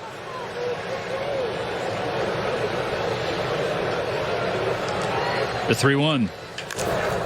Bounce to the third. And scooped by Walls. Sinker slider on the mound, looking for those ground balls. Gets Mookie to hit one down there to third. Walls has had some work tonight. See, coming out of this Rays bullpen, no matter what their statistics are, they look for long hot streaks and short cold streaks, and Kelly has had those. He started off very cold, then he had a long, solid, good stretch, and right now he's looking to get back on the beam because he has not been good his last couple outings. But you'll see the looks too. You get the soft tossing righty, you get the over the top 4-seam righty with the curveball, you get the sidearm righty that's on the mound right now, you get a lefty that might come from the land down under. They do not want you to all of a sudden see sinker, slider, curveball change, and the only difference is a left-hander or a right-hander. They want you to see an awful lot of looks. Freddie turns out of the way of ball 2, and that's an interesting juxtaposition opposite Noah Syndergaard, who he gets better the more times he sees batters, right? The opponents get to him earlier more than later. Yeah, I think with Noah it's a rhythm thing. With the body is big and strong. He's been changing mechanics and listening to the Dodger pitching instructors and working on things, and so at some point you get some success, you get some rhythm, and you gain some confidence, and that can happen all within an outing. The upside is what you hope for is that as the statistics are bad and you're trying to find it, that slowly with more and more reps you actually find the right equation. Kelly's 3-2 to Freeman. Push to the left side. Franco throwing across his body. Makes the play. That left side of the Rays infield has been outstanding today. They've had range to their left, and now from the shortstop Franco, range to his right, and he gets the ball out of his glove in the nick of time. It was just at the point where the shoulders and hips were in the right position to help that throw barely get there in the air. First time the Rays have gotten Freddie Freeman out today. 1 to Will Smith.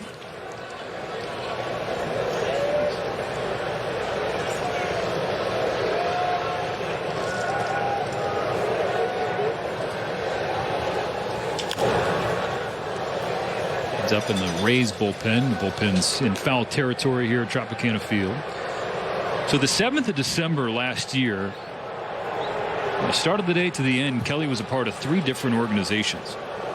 So he's with Cleveland when he woke up.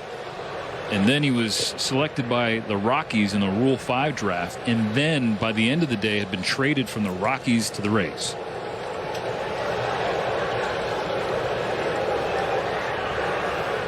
Pitching here against the Dodgers. And ball 2 above the zone. 10 of his 17 outings have been scoreless, and 2 of them he gave up half of his runs. So he's been pretty consistent, even though the overall numbers are a little ragged.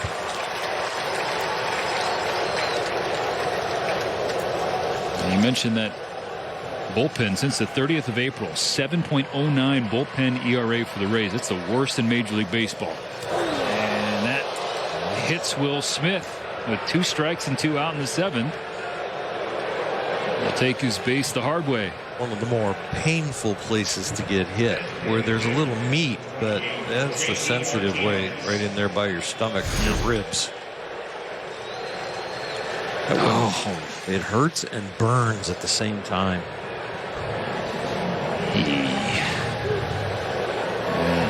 And no catcher protector. No chest protector on this one, but maybe his next at bat he'll have it under his jersey. And nearly got by Bethancourt. Kelly wants a new baseball. I mean, Will's been hit enough with bats from Ozuna in Atlanta, and then on the shoulder on a backswing of a home run. It's like insult to injury. Been bored all 4 times tonight. On base for JD Martinez, and JD with some pop the other way. Will it stay fair? No. You're hoping for it to hit the quote unquote foul pole, so it will be quote unquote fair. Yeah. How long have you been trying to change that? A long time. About as long as the dad joke, what is a fly without its wings? A walk.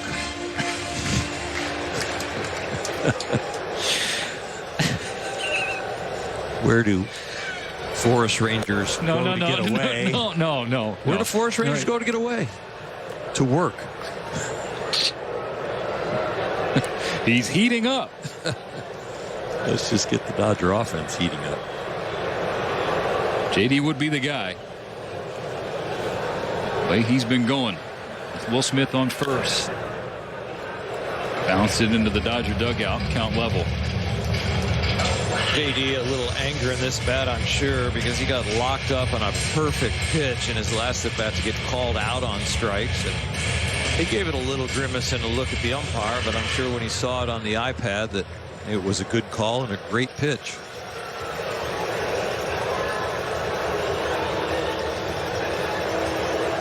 Martinez with a rope into left field.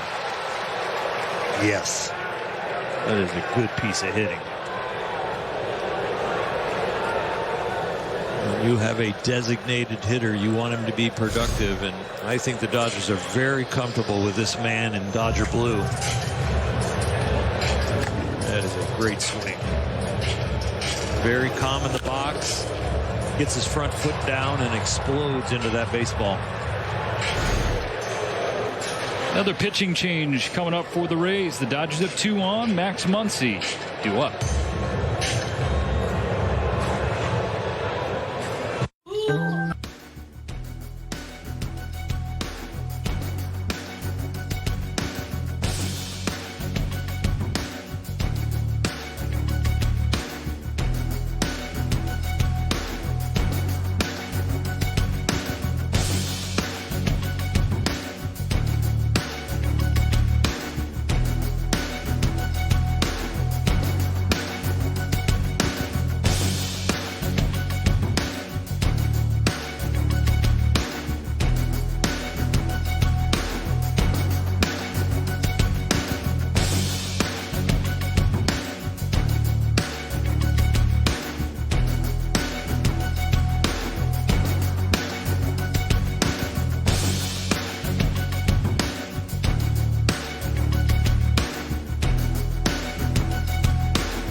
Sun setting here in Florida. The Dodgers down against the Tampa Bay Rays in this series opener,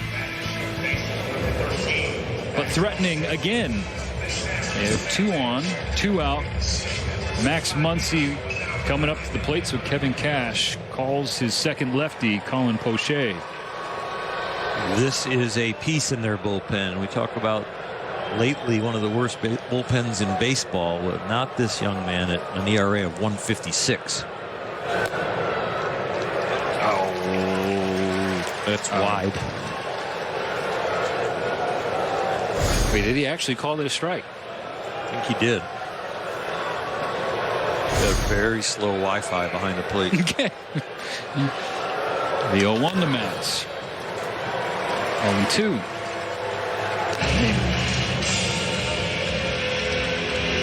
Now, people remember the ones at the end of ABs, right? If you think of what happened to Mookie and Will in St. Louis, but at the beginning of an AB, right, it should be 1-1. 1-1 and put you on your heels. Maybe changes the pitch selection of the pitcher and the catcher. Max tries to check up, slow roller right side, and a tag applied there by Brandon Lau. The third and final out of the 7th inning. So 2 more left on base for the Dodgers. Let's stretch. First baseman, number 2. Noah Syndergaard's night is done. Justin Brule first out of the bullpen for the Dodgers. Justin has been dominant against lefties, a clip of 158, but righties have hit him above 300, so it's a little bit of a challenge. Mostly cutter, sinker, and slider.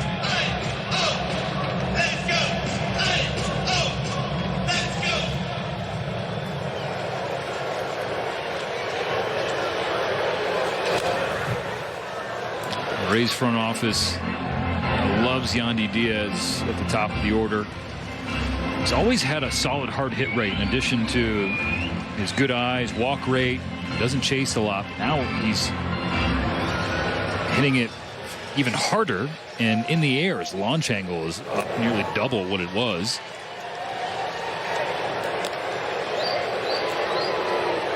It's great with 2 strikes, but when he's ahead in the count, will sell out now, and it's been paying off for him. We're a strike away from putting him away. Missed low. Trying to work the 2-seamer away from him. Have him roll over. Just got it a little too low. Will they cut it in right now or go back away? Coming inside. That's the breaking ball at 77. So you think about the cutter, something firm into a righty. You think about the breaking ball there, something soft into a righty. And then he's got the 2-seam fastball that tails away from them.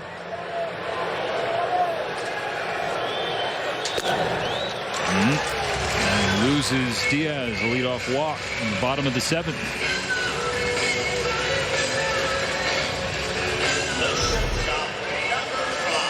Got ahead in the count early, but then a little too much picking, and it led to the walk. The 25th walk of the year for Diaz, compared to just 27 strikeouts. Now Wander Franco.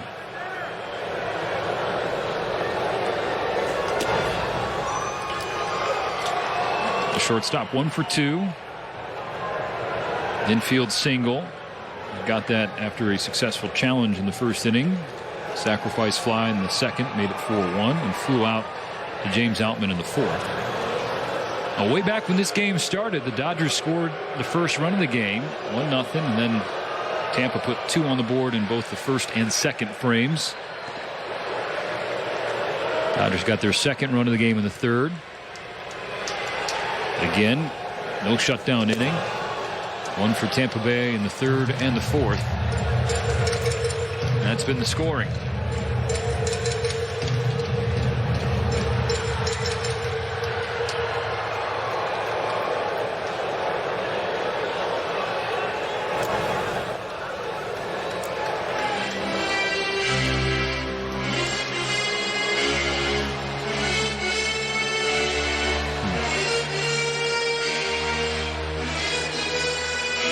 Two balls, 1 strike.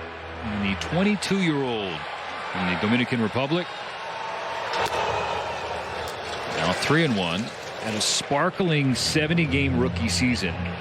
Just 70 games, still finished top 3 in Rookie of the Year voting. 810 OPS, 3.5 wins above replacement. And then he signed an 11-year, $182 million guaranteed extension. There are escalators in there. A bouncer to short. Rojas goes to second. They get Diaz, and that's it.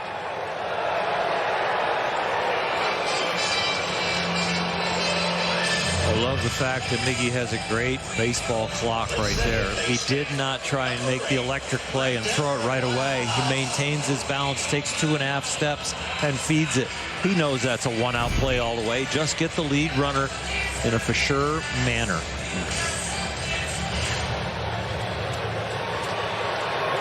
Franco trades places with Diaz. 1 down, Brandon Lau.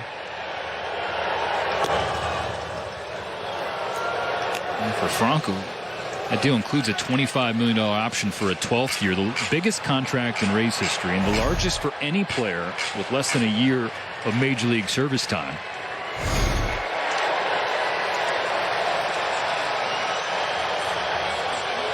Brule looks him back to first base.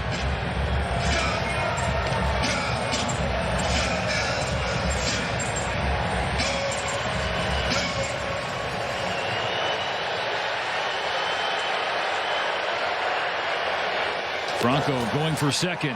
Slides in safe. He had 2 stolen bases yesterday. 1 more today. Now has 12 this month and 18 on the year. A little harder to stay off of steal off of lefties. The tag is up on the leg, and it looks like the body's long enough to get there for the impact of second. Yep. Keeps the oven mitt on. Actually reaches around with his toe late too, just in case the hand comes off, but he beat it easily. Brule with the deep breath comes home. Called the strike on Lau, even though it was off the plate. 6 outs for the Dodger offense and down by 4. That's plenty of work. You don't want to give up any more. Lau was struck out 2 times already today. Franco safe at second.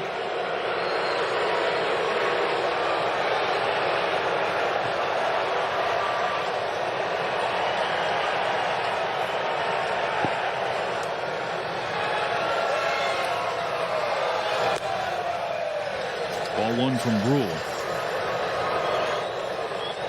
And the Rays have swiped 11 bags the last couple of games. And the Dodgers have 10 stolen bases this entire month. Brule ready with the 2-2. Pulled to the right side, off the glove of Freddie Freeman into right field. With Franco's speed, no chance for Mookie to throw home. And so now it's 7-2.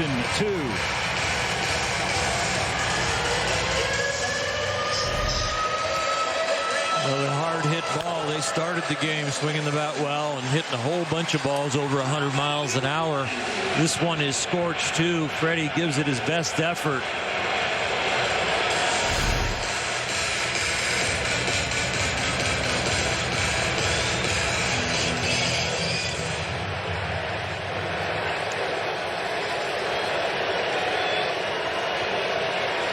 Now Randy Arozarena. 1 on 1 out. Ooh, strike 1 called. Dropped the bat. And Emil Jimenez letting him go with it. Sure is. And that was a strike. And these corners have been a little wide, but I think this one, maybe a little in. Wow. That was an emotional reaction. He's like, got him. Was that one inside enough?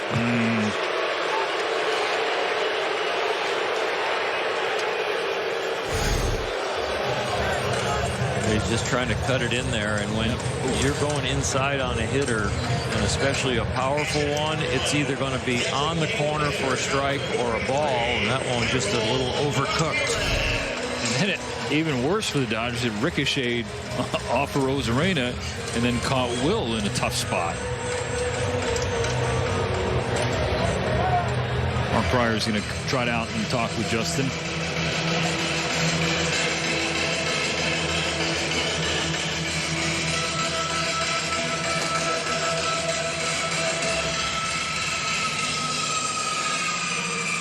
First and second, one out, bottom 7.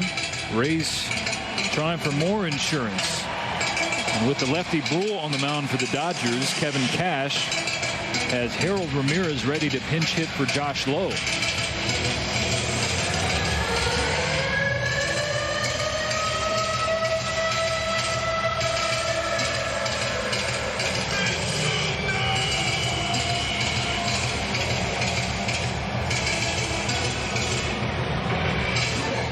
Ramirez having a career year. One of the guys that you were alluding to earlier, batting .290 on the season and .842 OPS.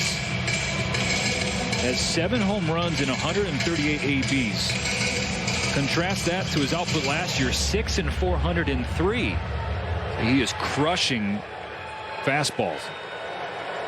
He will swing and he will chase. Doesn't there. Still a strike for Brule.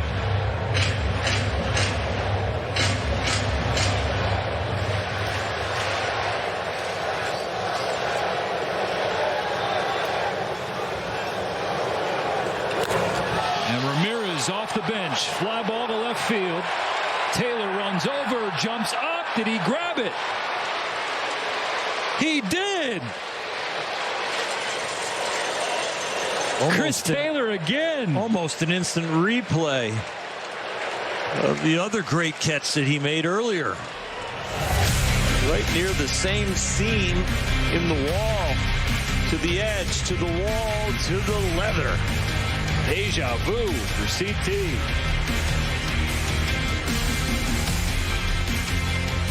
Against the wall, it looked like it might have been trapped. So we were waiting to see what would happen there. While that's happening, look at Brandon Lau. There was 1 out in the inning. He's trotting as if that was either gone or there was already 2 outs. He comes across home plate, looks back as the Dodgers double him off at second base, and my expectation was they're getting it into the infield and we'd have another pitch, but then he had already passed home plate and you didn't even know where the runner was. He was supposed to be standing there at second. He's basically in the dugout. So the Dodgers will take 2 outs on the 1 play. Another great catch from Chris Taylor. The Rays did push the lead. Now the Dodgers need 5 to tie, 6 outs to play with.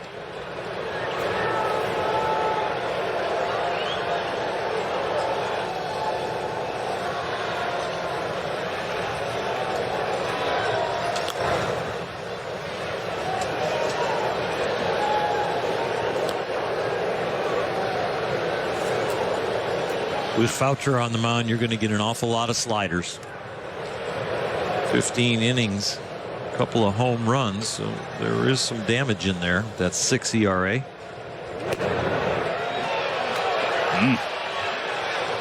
Vargas spin on it.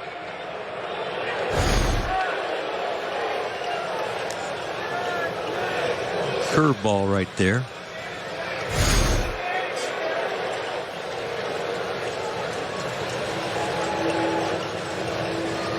After Poche, we have Fauché. Another ball high. Bethencourt tried to pull it back down. Didn't get the call. 3-2.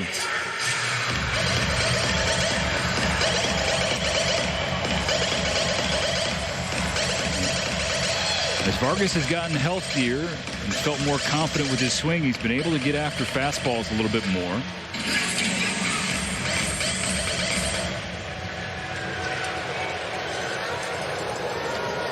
Something high above the zone. O'Shea down and away, a leadoff walk. Center fielder number 33, James Allen.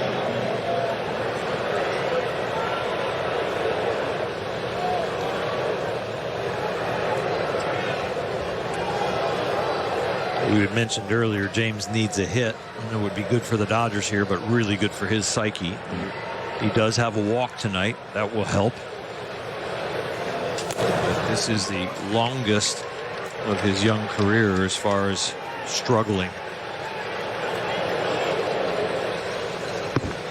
His OPS has dropped in 280 points the last 27 games.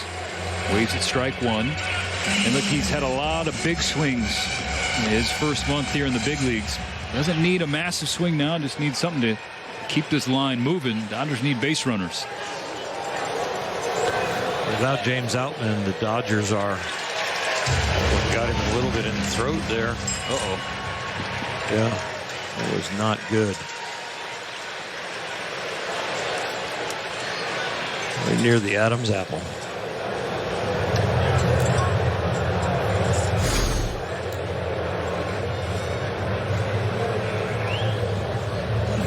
Stuck there too. Kevin Cash and the athletic training staff out now for the Rays. So, Jimenez check with Pat Hoberg at third base. Ruled that James did go around. I mentioned about James Outman in his slump, but the Dodgers are not in first place in the NL West, one of the best teams in the National League without the production they've gotten from James Outman. Correct. He has been fantastic. I mean, he was the buoy that kept things afloat while guys struggled to find it or struggled to get healthy or raw on and off the paternity list.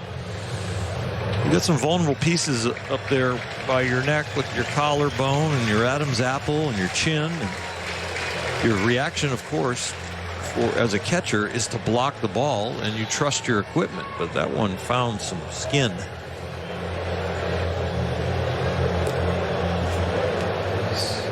Saying he's good.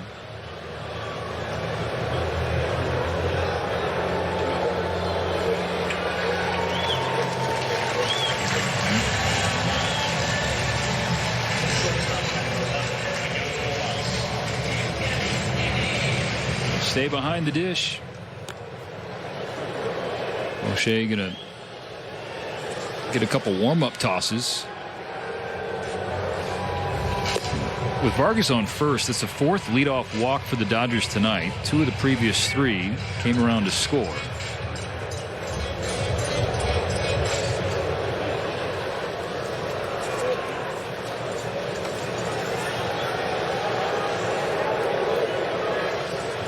Rojas singled his last time up. 1 for 3 this evening. To the backstop, Vargas at second. You might say that's not a big deal, but it is a big deal because pretty much out of the double play now. And so if there would have been a double play because of a ground ball, but you get an extra out because of that wild pitch, who knows what could happen to the scoreboard. Pitch scored wild on Fauché. Is 1-0 to Rojas in there for a strike.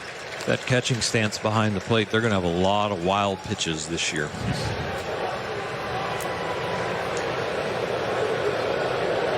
Would you have scored that a pass ball? I just don't think you can because of where the ball hit. But there are other stances that would keep that from being a wild pitch. In my generation, that stance was only used by bullpen catchers. And those are usually retired guys that are probably close to 50 years old. Bounce to short. Vargas stays on second. 2 out in the 8th. There's your double play ball. It's not a double play.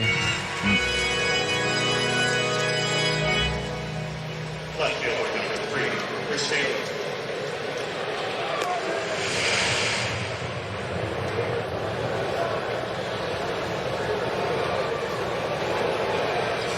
Chris Taylor 0 for 1 pinch hit for David Peralta in the 6th, struck out, but has made 2 terrific catches at the wall in left field.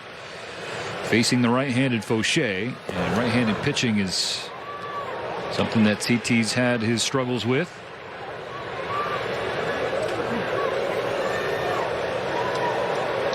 Frustration building with the Dodgers. Tough runners in scoring position last game in Atlanta. That last ground out makes them 1 for 11 tonight with their RISP.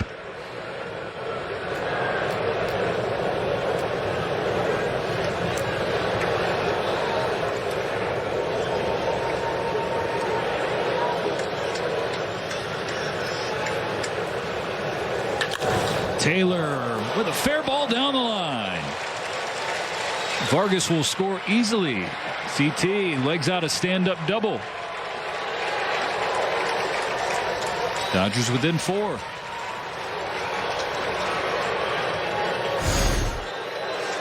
That's the anxiety run. When you pull within 4, that the manager loves it when you're up by 5 because a granny can't tie it. But now a granny can because of the wild pitch with the one knee down catching stance. The Dodgers do finally get another hit with a runner in scoring position. Gets us back to the top of the Dodger order.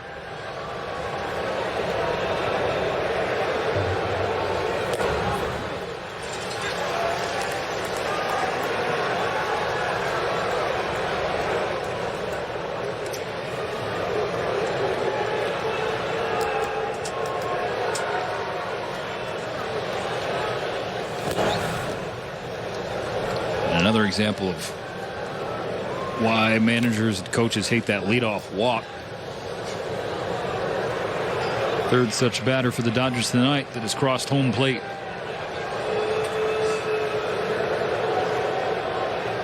One coming into Betts.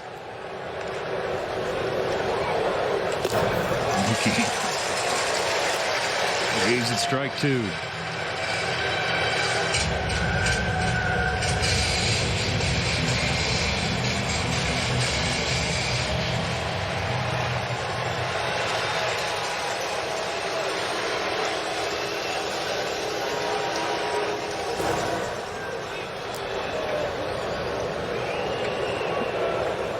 $19,715 on hand here at the Trop tonight for the series opener. Dodgers travel well. Oh, yeah. It's a solid crowd for here in Tampa.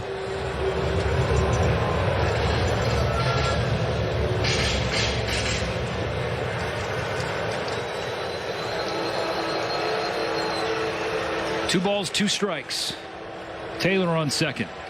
Fauché home to Betts high with ball 3. If the Dodgers have something cooking, this is starting to smell better and better. The right part of the order, Mookie battling right here. You just never know with this club.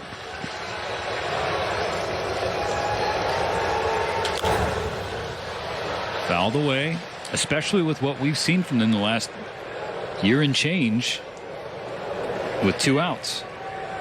2 outs. Freddie on deck. 2 strikes. Tampa Bay bullpen has not been real confident lately and productive.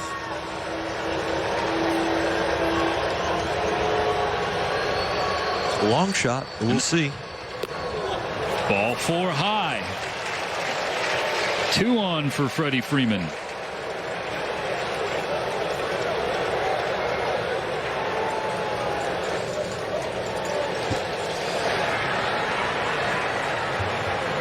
Jason Adam, big weapon at the back end of the Rays bullpen, getting warmed, and Kevin Cash isn't going to wait any longer. We'll take the ball from Fauché. Talk more about Adam when we come back.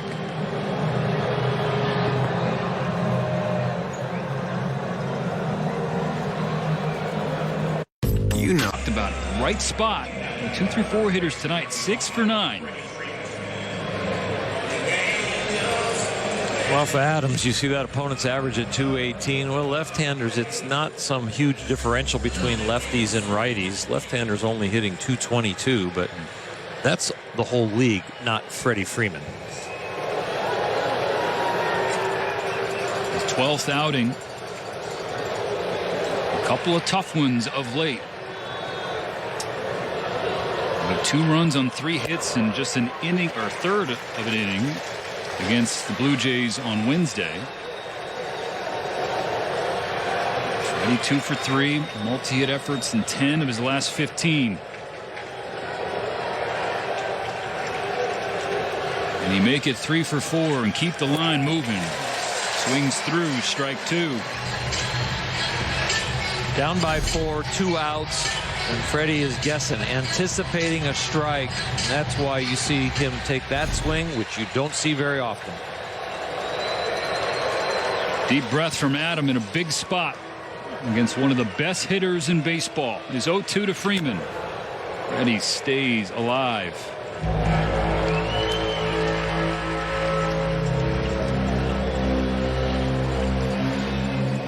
Fastball sweeper change. Really the deception is the movement, not the change of speeds. It's not a big change of speeds in any of them.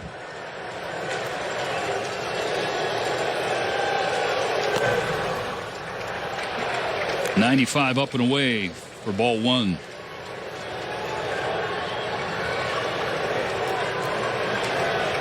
Adam has quickly turned himself into a weapon for the Rays. Earned himself a spot in Team USA in the World Baseball Classic. Is 1-2 to Freeman, tipped into the glove of Bethancourt. He strikes out Freddie for the last out of the eighth. The Dodgers leave 2 more on base. They get one. It's now 7-3. No, we're in studio. Jerry Hairston Jr., Adrian Gonzalez, and the guy who makes things go, John Hartung, Access Sportsnet Dodgers. First pitch of the bottom of the 8th inning. Sky high to left field. Taylor's got to wait a long time. Finally drops down into his glove.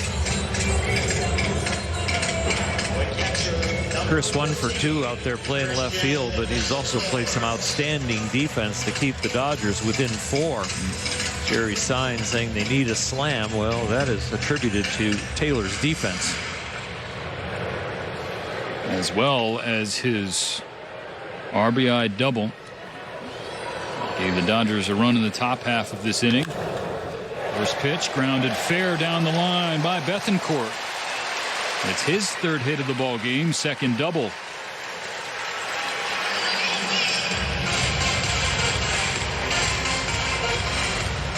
Have a 3 for 4 night.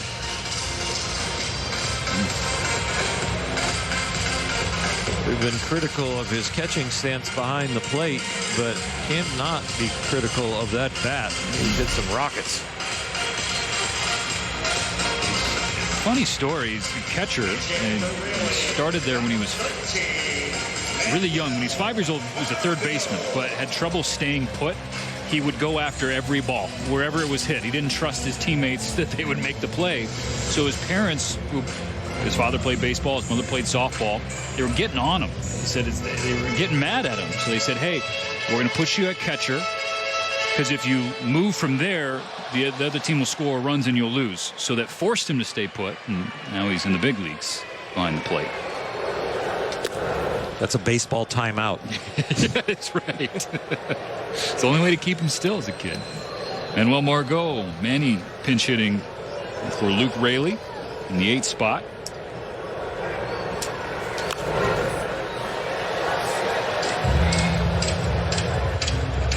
I should bench you, but instead I'll make you a catcher. He's done some pitching too. I mean, when he was in the Padres organization, he was converted pitching, touched 95, then back to into the field. Another souvenir from Margot. The background on most big leaguers, if they were right-handed, they were either a pitcher, a shortstop, a center fielder, a right fielder. It's just the most athletic, need an arm positions in youth baseball. And then as they get to others that have the same elite ability as they do, then they start to get divided by very fine margins of, you know, you're a step quicker than the other guy, so you're going to play short or center, and he's going to play third or first. Your arm's a tad better, so you're going to be in right. The other guy's going to be in left. Hold to Max Muncy at third base. Throw across for out number 2. Margot getting a head start on seeing left-handed pitching. Clayton Kershaw slated to go Saturday. How about that pitching matchup? Clayton Kershaw and Tyler Glasnow. We saw it a couple times in the Fall Classic. 2020, indoors in Texas. You saw it. Kersh came out on top in a couple of ways in those games and ended up with a ring on his finger. That is one of the greatest pictures I've ever seen, is when Kersh takes the ring out of the box and holds it up to the camera. And him running out of the bullpen with a huge smile and his arms over the head. Relief. Just huge relief and elation at the same time. More gasoline getting ready for the Dodgers in the 9th inning. Pete Fairbanks, fireballing right-hander. And Siri hits it hard to left field. Taylor is going to run out of room. Jose Siri hits his 9th home run of the season. 2 more runs on the board for the Rays. Another home run to their Major League Baseball leading total. They have 2 of those tonight, and they've got 9 Carreras. This is the only way Chris Taylor's not going to catch it if it's hit to left field. You're going to have to hit it over the wall, and Siri does. Coils, uncoils, and gets 4 bases.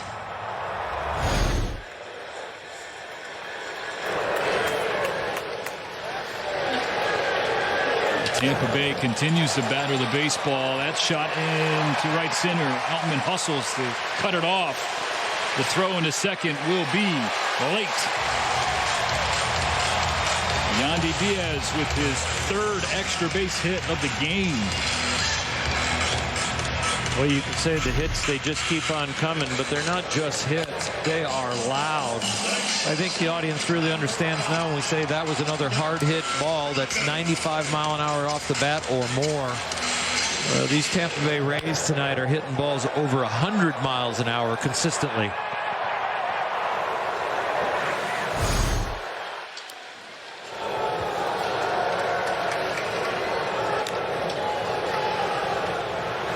The Rays are relentless in demoralizing with how quickly and furiously this offense can get at you. Every time the Dodgers have scored tonight, the Rays respond with runs.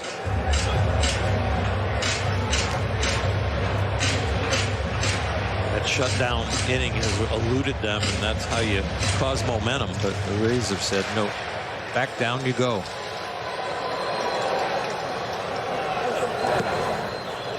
I mean, I know this isn't how it works, but if you erase those shutdown or make those shutdown innings, you're taking 5 runs off the board. Yeah, the only place you can do that in golf if you have an eraser on your pencil. Put me down for a 4. It had a 4 or 5. What was that? 4 or 5? 4.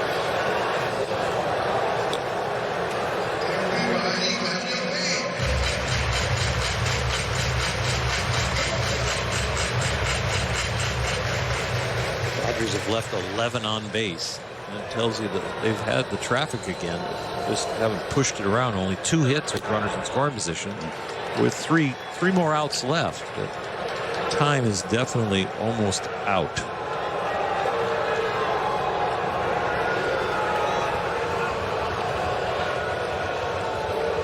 Two balls, 2 strikes. Rule DeFranco. Bounce to right field for a base hit. Diaz rounds third, throw home in time. Mookie throws a strike from right. Dodgers running off the field, but Rays want to take a look at it. It looks like they're going to challenge it. Been some successful challenges in this game. Boy, what an exchange from Mookie from the leather to the hand. Wow. The oven mitt actually makes your hand bigger, and this might be enough, that mitt, to make him safe. No, he's out. He's out. Tampa Bay's challenging the safe out at home. He is out.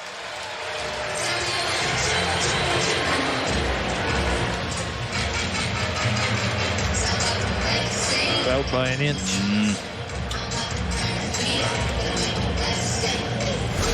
And with the successful challenge for the Rays in the first inning, at this point in the game, you got nothing to lose for Kevin Cash. I think the hand is, if it's near the plate, it's over it, because that oven mitt, it curls up. You got to actually touch the plate. Let's see what they say in New York. I might be thinking too much with my heart.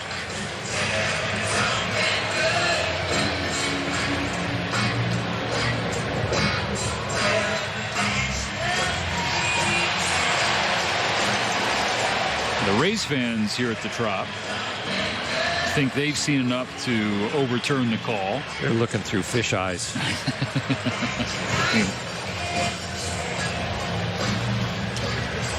See what you did there. After review, the play on is stand. Okay. The runner is out. There is no blockage of the face. So Mookie has his 4th outfield assist of the year. That series 2-run blast makes it a 7-run mountain for the Dodgers to climb to win.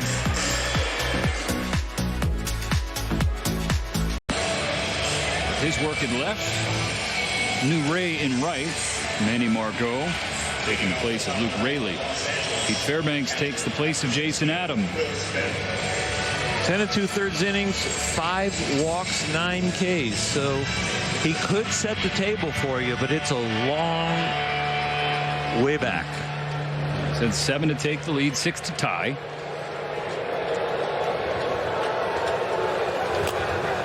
Three, 4, 5 due up for the Dodgers. And Will Smith rounds out to Fairbanks.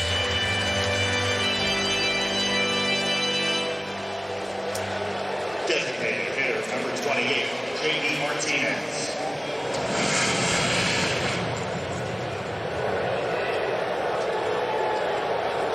Martinez 2 for 4. Pair of singles. Drove in the Dodgers' 2nd run of the game back in the 3rd inning. First pitch strike from Fairbanks.